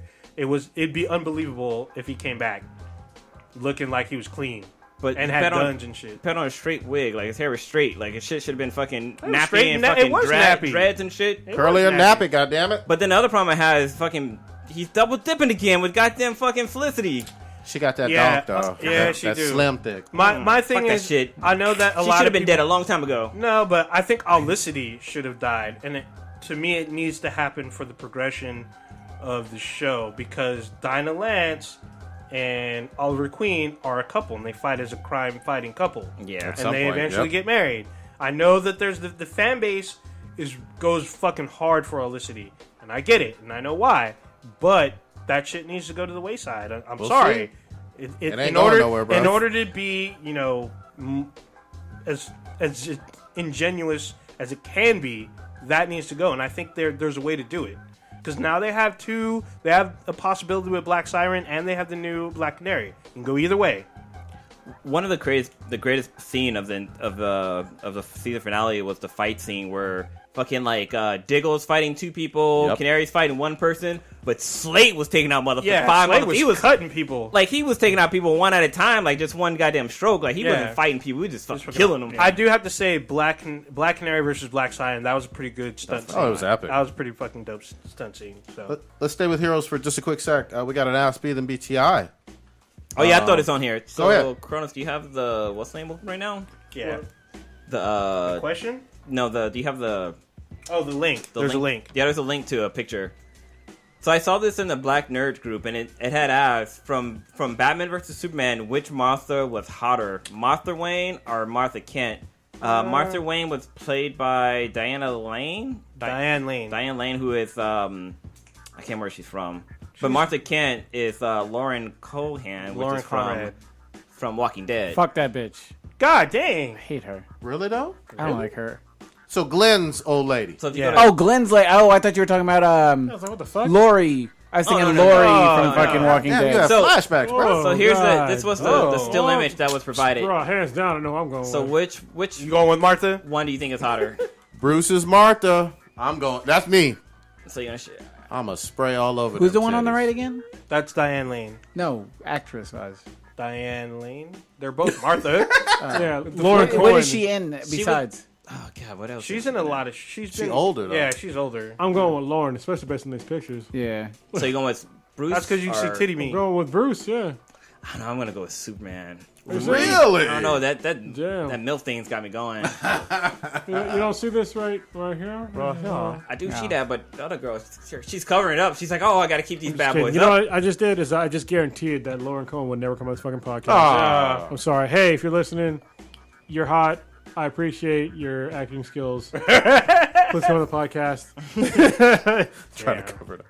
I covered up. You see that shit? I just concrete over that shit. So you got Soups. I got Bat. Take Bat. Both? Why not both? Yeah, why not both? Oh, Three-way, goddamn. bust all over. Oh god damn it. But yeah, people in the chat room, let us know who you got. Whomst-a-doo-doo-doo. Yeah. Holy fucking shit. You want to get into some comics? A little bit. You've been reading a whole bunch. I have. Over the past probably 4 days, I've read probably 50 plus comics. God damn, 50-11. Yeah, I'm trying to catch up on some shit. And so I guess highlights. I guess we're just talking about highlights, right? Mm-hmm. So the latest Thanos has been basically they should have called it Thanos Has a Bad Day, or I guess the rest of his fucking life. Mm-hmm. So did you read it yet? Mm-hmm. Not from. I picked up one today. Did you read the one today? No. Okay. Not today's. Thanos Has a Bad Day. All right. Yeah, super bad. The Lazarus Contract was hopeful at first. I don't know if I'm missing a comic, but it was really good at first, and then the end was just like, what the fuck? It went over like three or four different comics. Yeah, and so I'm kind of mad because they didn't explain something. Okay. That to me was very important, and they totally didn't explain it. And I'm pretty fucking pissed about that. All right. What you get, how far are you in the comic? I think I've only read one of those so far. Damn. Yeah, I need to catch up on them. I'll say this, though. Like, I'm not going to spoil the whole thing, but what do you think about Deathstroke with the Speed Force? I love it. They've done some wacky stuff with him lately. Yeah. He was blind for a little while for quite a few issues. Anything with Slade in it, I just can't hate on it. But, all right. So for me, I guess the number one comic for this week. God damn it, I gotta look it up. Hold on, give me 1 second to fucking look up the guy who said that somebody mailed this to me for fucking free. Oh. For goddamn free. Free comic book day? Yeah, somebody sent me the free comic book day comic of Catalyst Prime, which is by Lionforge Comics, and I have to pull up my personal Twitter account. While you look that up, I just want to use this time to say fuck Mass Effect. Everything it stands for. Keep shitting on it. Wow. The staff, record label, and a crew. Damn. Fuck Mass Effect. Fuck you. I will say this, you know too. what? Fuck you, Jason. How about that? Mile High Blurred is super big on this, and rightly so. He's been trying to promote it quite a bit as well. Yeah, he's the one that got me to actually read Noble, which is their first comic out of the Catalyst Prime event, and it was fucking great. And so the guy who sent me, come on. The guy who sent me the comic for free, he lives in goddamn New York, so it was actually, I offered to pay him for this comic, but he picked up like 3 of the ones, and he sent me one for free. It was Chris Tabb, who's the panel report on Twitter. Nice. And so he sent me this comic, and I was very happy because what the Catalyst Prime is doing is they're basically making, they're making this is a whole new comic universe. All right. Okay. And so they're sort of touting diverse comics without being fucking retarded about it. Oh, boy. And so I really want to have... There was a guy that was actually interfacing with me on Twitter the other day, which it's going to take me too long to look up what his name is because I actually had a lot of Twitter interaction today because I'm usually not on Twitter very active, but today I was. Oh, you didn't talk about that yet. Talking about Oscar the Grouch. I'll get into that shit a little bit later. But I want to have him on the podcast to talk about how awesome he's doing and why this comic is better than almost any Marvel comic that's diverse right now. That's new. All right. And so I'll break down a little bit. The Catalyst Prime event is basically introducing you to new characters in the universe. And the fact that they're touting diverse characters, to me at first I was kind of hesitant because it's been done so badly recently. Holy shit. Falling apart over there? There we go. I sound better now, right? I was like old ninja. My mic was turned the wrong direction. See, he's fucking with his mic right now. He's looking because he saw me fuck up. Yeah, I was like, oh shit. My shit's all fucked up.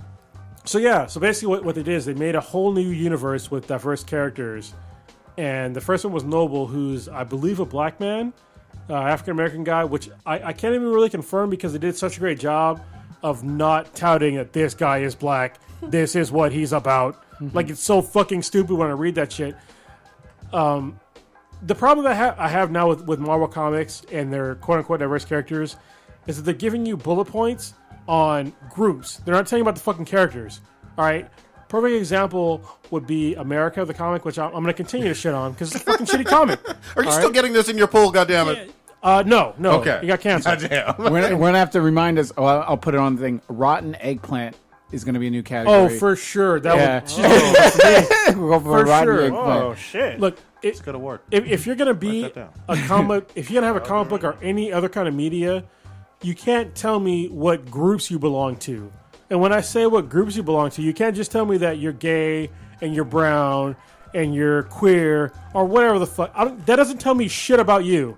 Nothing about you. Nothing about you. All right?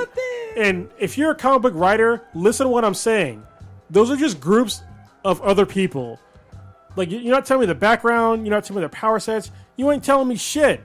All right? How many issues no specifics are there of this one? of Catalyst. This is the first one. Catalyst Prime is basically telling you about the new characters. Noble, there's only one. Okay. There's multiple comics that are coming out after this. Okay. This is basically the lead up to everything else. Like issue 0 then. Yeah.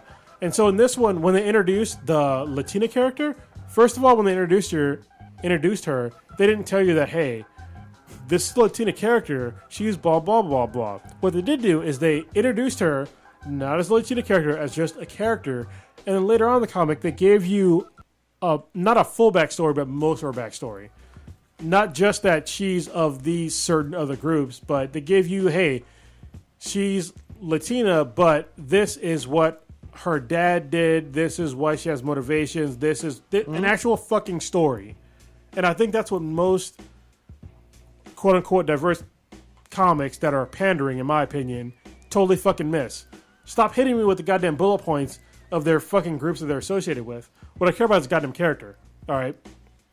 And also what happens, it goes down to villains too, which is also important because in this one, at the end of the comic, there's a fucking twist that is great that I didn't necessarily see coming.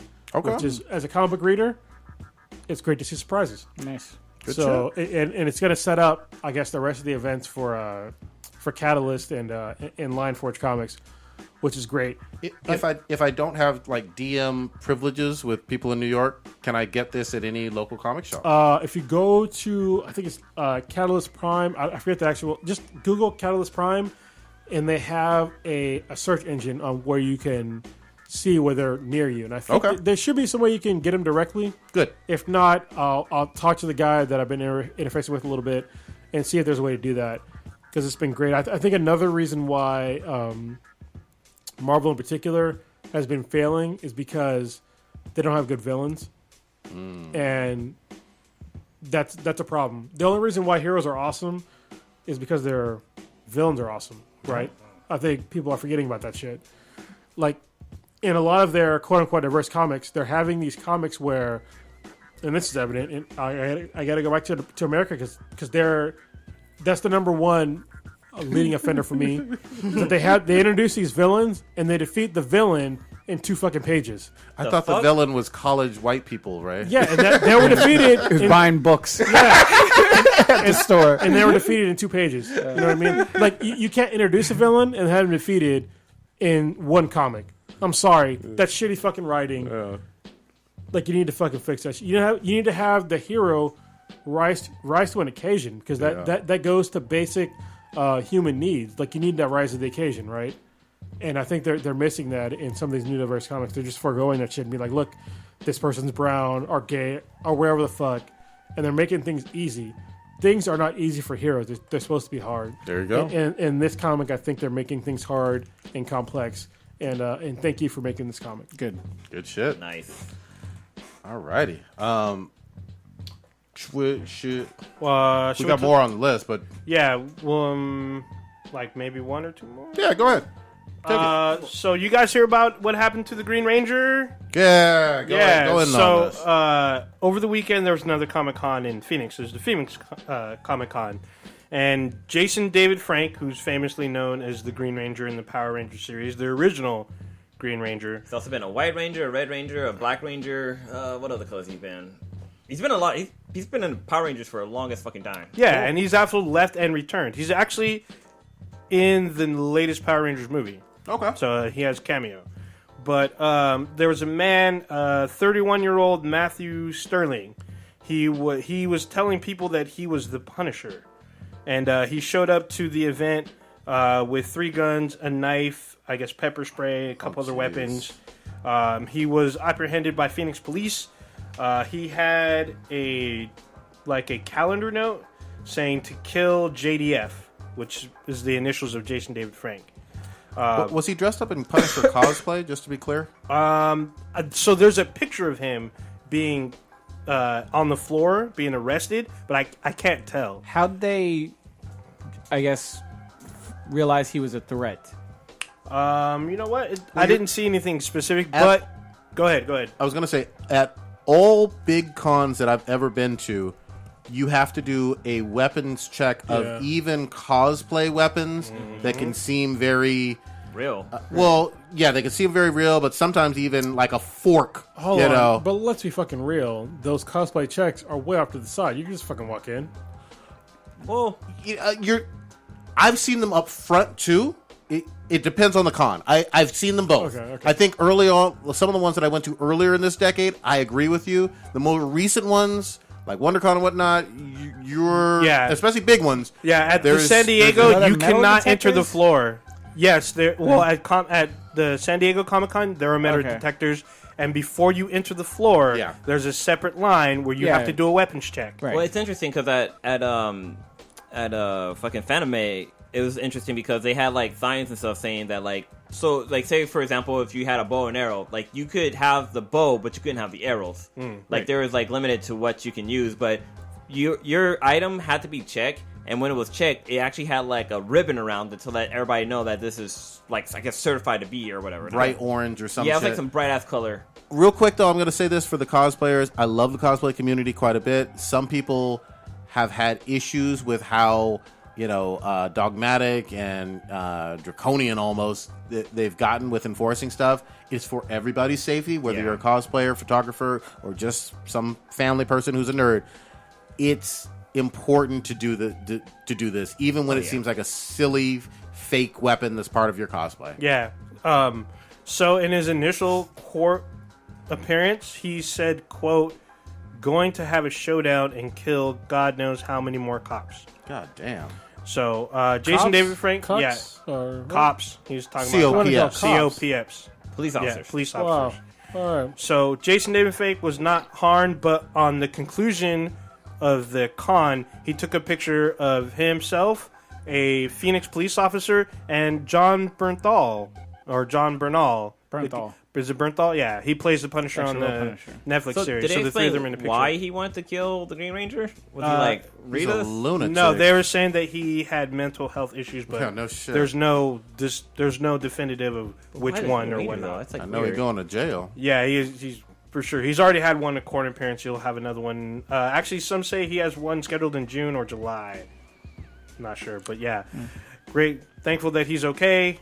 Good job of the Phoenix Police Department for apprehending someone that could have been a possible tragedy. Yeah, that would have gotten bad real quickly. Yeah, so Jesus good Christ. God, yeah. So, you guys want to talk about Tiger Woods? Oh shit! Yeah, let's do it quickly though. Tiger Woods, y'all. Tiger Woods was arrested for suspicion of DUI, driving under the influence. I believe it was Saturday into Sunday, or Sunday into Monday. I guess entering Memorial Day weekend. At first, when I woke up and saw the story, they had his mugshot plastered all over everywhere. DUI, etc. No real details. He was just arrested in Palm Beach County. That's just bullshit. Found out a little bit more details. Tiger released a statement saying alcohol wasn't involved in the incident, which everyone's like, yeah, whatever, shut the fuck up. Then the police department released the toxicology report, or I guess the police report, saying that he blew into the breathalyzer, no trace of any alcohol. And then I find out, I guess, hours later, where they released the detail on how they even find him or whatever. He was, I guess, sleeping in his car in a parking lot. Car was running. I read something, or I heard something today about, I guess there was damage on the car, the front end damage, and there were two of the tires were busted, or whatever. It makes it sound like, I guess, he hit a curb and everything. So I was sort of aggravated because it's like, all right, I kept going back and forth and be like, all right, Tiger fucked up. Really, he didn't really fuck up because it sounds like he just pulled over and took a nap in his car because he was affected by medicine. All right, now you're releasing more information saying, okay, he was asleep, but it looks like he hit something with his vehicle. So I'm like, and then now they're saying, release the story when you have all the facts. Don't just be the first to just throw out someone's face there. Like, look who we got today. Yep. We got a black man. Yeah. But I was going to say, first they were saying that when he got stopped that he was, slurring in his words, and, he said one thing, and then later on he said a different thing. It's like, what the fuck's going on? So, I don't have an issue he with was that. not. He wasn't driving. And it sounds like whatever test you gave him shows that he was at the time sober. So you can't arrest a guy with basically no evidence.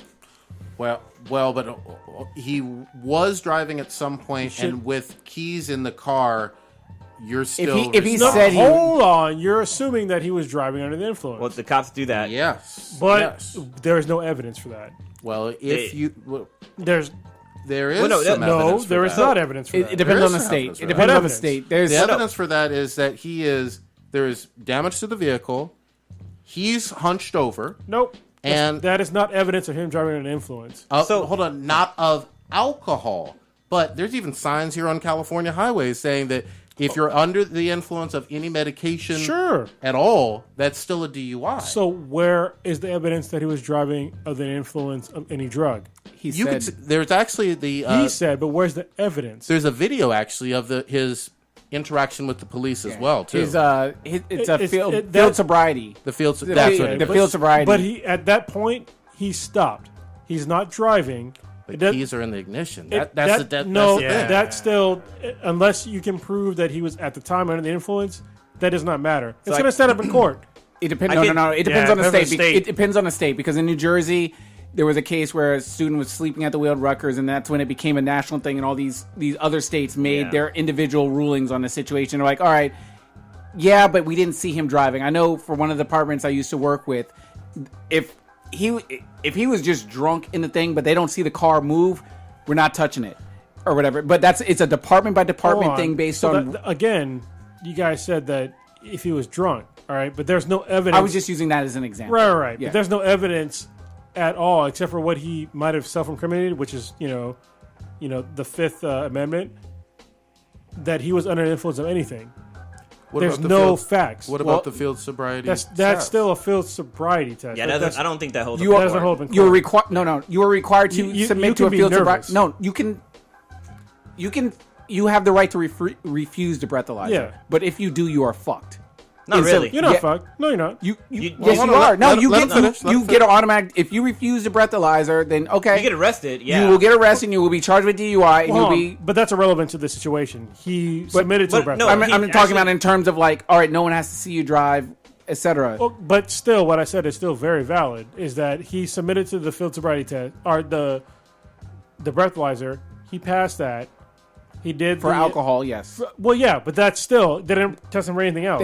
They tested his mobile skills and do the eye stagnant test. But he was sleeping. There's no way that there's been other times where people have failed the Sobriety the test. field sobriety test that were not under anything. I'm not a DRE or a drug recognition expert, but officers go to school to specialize in how to figure out if the pupils are dilating and whatever. Tigers himself said, It doesn't matter. It And doesn't- you know that in court because people that have recognition of what happened in an event is still inadmissible in court because people's recognition is pretty fucking shitty. but okay. I feel like I'm going on two different fronts on it, so I'll Sorry, just go ahead, go okay. ahead. Finish your whole thought. Just to talk the whole Tiger aspect. He himself admitted on camera, they released the actual footage from the dash cam today or whatever, and him saying, "Yeah, I'm on this pain medication for et cetera, back." So he was under the influence of prescription medication, which impaired his driving. He self-admitted that. We could see that he was impaired. You can't really take a test for that because he's prescribed the medication. We're not debating if the medication is his or not. He did say he took it, so we're not trying to say, well, did he really have medicine in his system or did he not? He self-admitted it. He said he did. He's technically, he's under the influence. I still think it's a shitty Well, they have to prove what is under the influence of, and second of all, a cop, as you well know, is not a judge. So if it goes, it's only This isn't a conviction. No. yeah, that's what I'm saying though. Is that Yeah. they're pretty much they're trying to say that he was basically the way they were framing it in the media was that he was convicted of a DUI. Well, yeah, the media, I agree the with media that part. fucked but this up. But And there's like I said, totally no grounds. Well, in the beginning when I said I was like, it's fucked up. They just threw his face out there and said, "Look who we caught today." Yeah. But he even said And that I think that's he denied. highly fucked up. The media also said that he denied to do the breathalyzer test, but then eventually they were like, "Oh, he did do the breathalyzer test." Well, he and was. flew zero. Well, they asked him where he was coming from, and he said, "I'm L.A." and he was in Florida. He's like, "I'm coming from a golf." Yeah, he was completely out of it. I mean, medication was, I guess, just fucked him up. But all that still doesn't. It's not going to stand up in court. That he was under the influence of a anything, medicine. Because they can't prove it. Okay. That's very important to laws of like proving things. Yes, but when you self-admit that I did something, that's a confession. There's the Fifth Amendment. But he didn't invoke the Fifth Amendment. No, it doesn't. Because he wasn't in front of a judge. It doesn't matter if you're Mirandized. No. If you're Mirandized and you're aware of your rights. You have the right to remain silent, and the police officer is not a judge. When you go to court, you can literally sit there and be like, I claim the Fifth Amendment, and anything that you said before that, that's just no. Continue with what you said. You have the right to remain silent. Anything you say can and will be used against you in a court of law. If you not understand this, I'll make you a bet right now. If he goes to court, which I very seriously doubt, I'll bet you $25, $50. I don't know that he's not going to get convicted. I don't know that's something that I don't have access to those reports. I don't know, but I'm saying we have the same facts. But I don't know what happened in terms of what he said when he got to the police station. All we have is that knew. I said I know what I saw on the dash cam. Yeah, well, that's what he said to the police officer, right? On that blurb, they didn't. When he did his open field sobriety test, there was communication. I'm sure on the way to the police department when he was in jail, when he was in the holding cell for 4 hours. Yeah, he wasn't. Do we know what was said then? Based on all that, not going to matter. We don't know. No. You said it doesn't matter. It does matter because we don't know what he said. No, it really doesn't because when he goes in front of a judge, that's what matters. Everything when he says if he goes in front of a judge, which I seriously when you are Mirandized, and you say I know these rights, saying anything I say can and will be used against me in a court of law, and you say yes, everything is open in court. Did they say that before he actually admitted that he was on drugs? Yeah. Unless they highly fucked up and they did not Mirandize him, then the whole thing's getting thrown out. But anytime you engage somebody that's suspected of any sort of crime, you're supposed to Mirandize them instantly because nothing will be admissible. Because you can say, I was not aware of my rights. Okay, so let's play out this scenario. They have him on, we'll just say they have him on camera. You said you have him on camera, so I'll just assume that you're right. That he said those things. All right, so he goes to court. They're like, Tiger Woods, did you say this to this officer? What does he say? I plead the Fifth. What are they going to say? They will show the evidence of where he was Mirandized and his statements that say where he's openly willing and said, yes, I use this medication. Sure. Okay. And they can ask him and all he can say is, I plead the Fifth. And then any decent lawyer would be like, where are the facts that he was under the influence of any drug? And they will show the tape where he said, I took this medication. Where are the facts that he was under the influence confession of any drug? Is confession not a fact? No. What I just tell you is that people's recollection of anything is... That's why... what do they call it? First... Jesus Christ, there's a term for this. When somebody sees something happening, like first...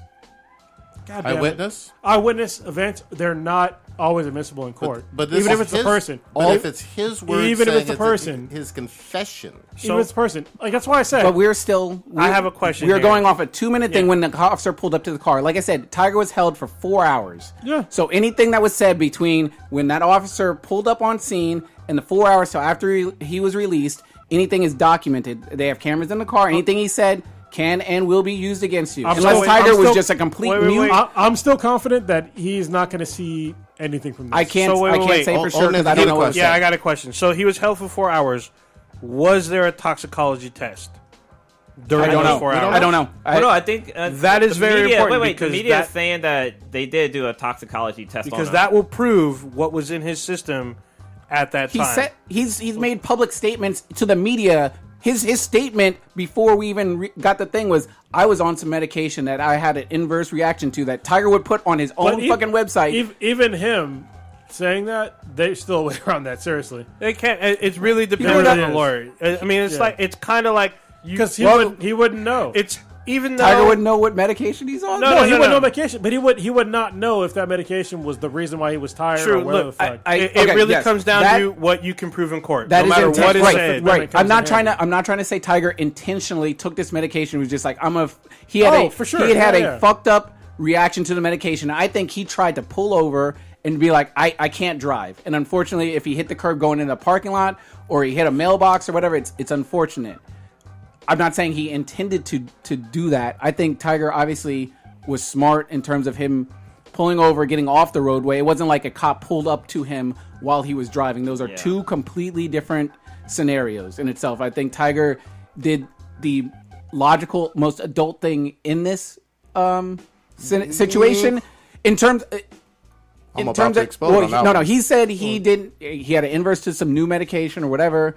No, okay, maybe I'm wrong with that. I want to hear what Protest said now. The bullshit is he's a $800 millionaire. $800 millionaire. $800,000 millionaire. $11, dog. And here's the thing: he's super rich. It's different. Ooh, no. Hold on. Let me just say this. Okay. It's 3 in the morning. You can have a driver take you anywhere you fucking want in this planet. I'm not rich, and I can have Uber. I can have Uber. But there's not confused. Let's not confuse this with drinking. No. Okay. If he's taking a pain medication, and most of those, I don't know all. Okay. I'm going to say most because I'm not, don't operate heavy machinery. Okay. You are taking a risk, and there are side effects for certain medications. You have the ability to say, I'm going to get a driver. Hold on. I agree, yet I disagree with you. He doesn't have the ability to get a driver? I will kind of break it down for you right now, okay? Because I have intimate knowledge about pain fucking medication, because you know that I've been on, I was on pain medication for a long time. I was prescribed morphine for a fucking while, all right? So if he's taking a bunch of pills and he took the wrong one, that's a pain medication, you are not going to feel that shit until about 30 to 45 minutes until after you're like down the road. And at that point, if he was like, I'm fucked up, and then he stopped, this is assuming. So I'm not saying that what I'm saying is right. Yeah. All right? But I can totally see that happening because there's been times where like I took some pain medication and it might have been too much and be like, oh, I can't do shit right now.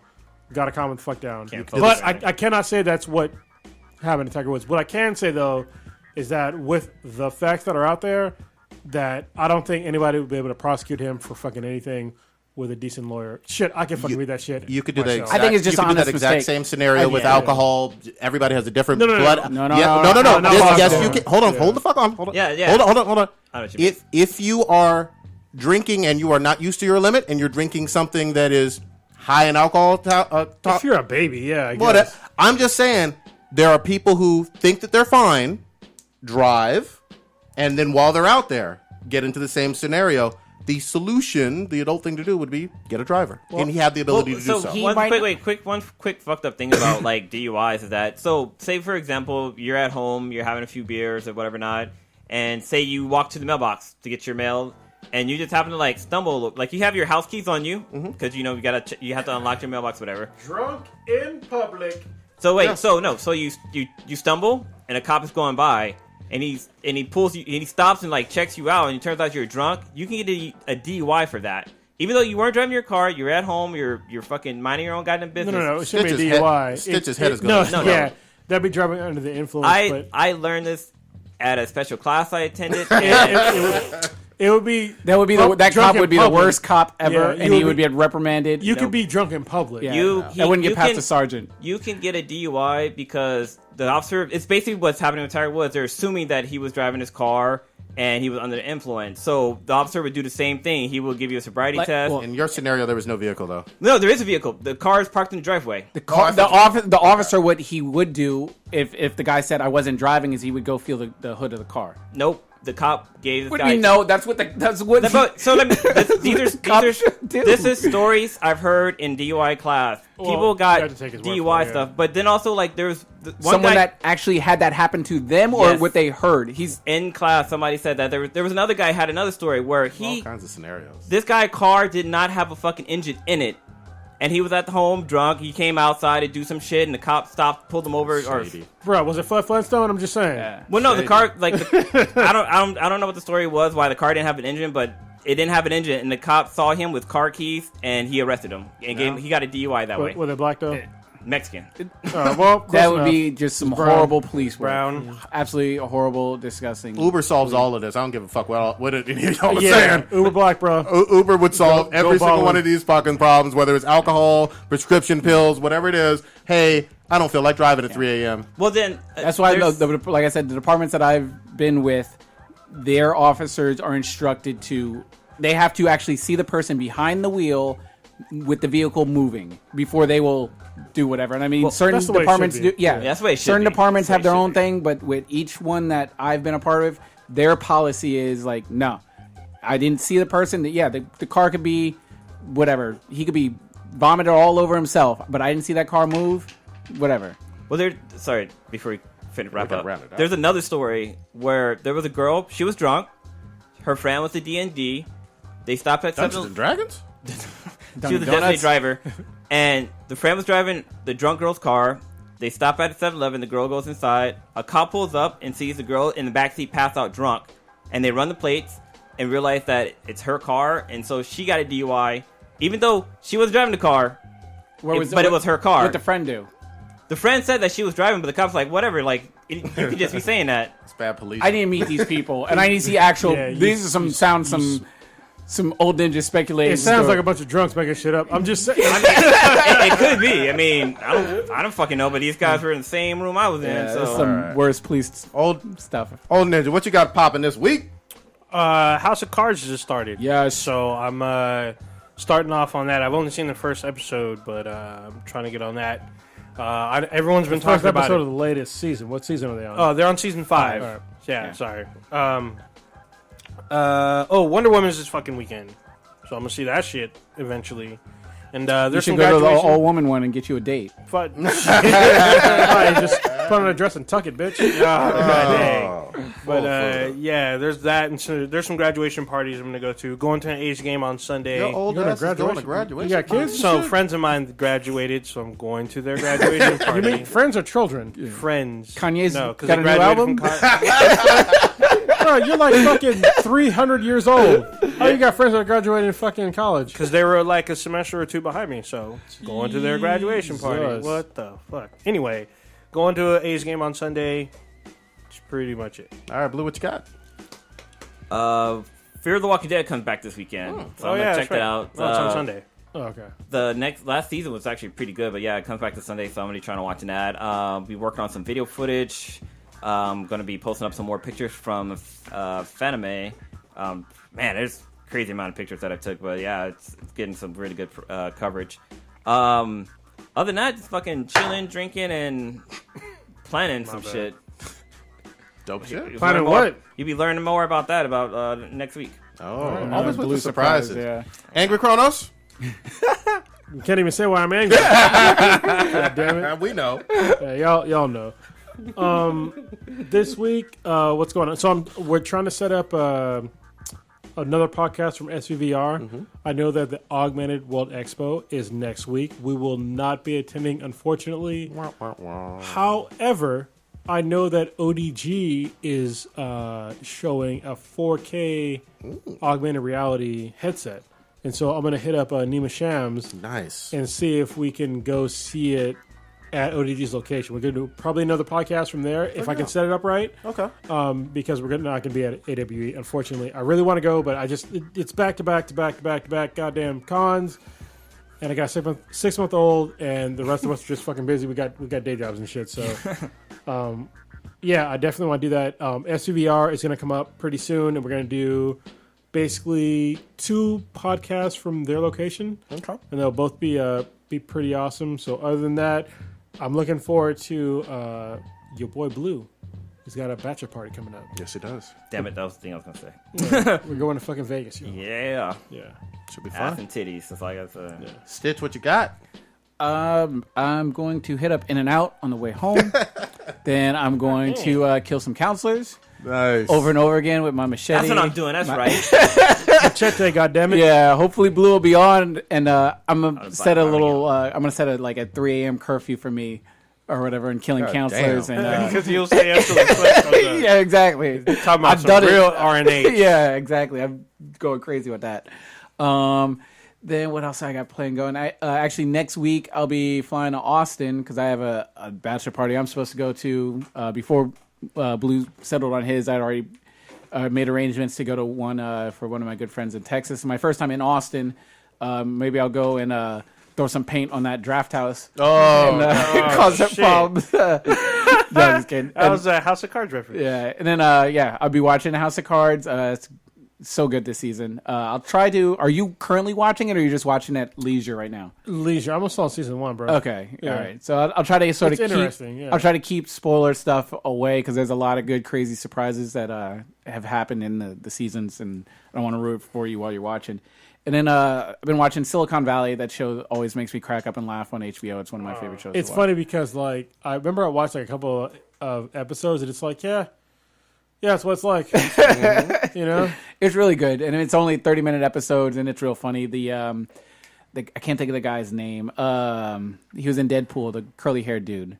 Oh, yeah. Oh, TJ. TJ. TJ Miller. He's obviously one of the main characters, and he's absolutely hilarious, and it's a good watch. This podcast was long, but we still have a shitload of shit. We'll talk about it next week. We'll save it. Oh, 2 year. Did we talk about that in the beginning? 2 years. Not yet, No, 2 we years. did not.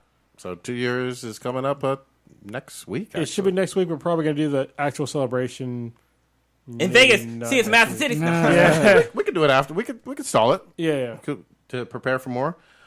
Really quickly, I am loving me some X-Men comics again. I had no idea how good they were going to be. Blue and Gold, Jean Grey, Weapon X. I'm fucking loving everything about it, and the Phoenix is back. Loving Berserk. The Phoenix is back twice. Actually 3 times. Is it really? 3 Because I know times. one is Thane. So yeah, we should get into it later. But Yeah. in X-Men, there's at least 3 Marvel comics where Phoenix is in, and I have theories about where they're leading to with Phoenix, which should be a huge Could be big good. event. Yep, Yeah. They're fixing shit.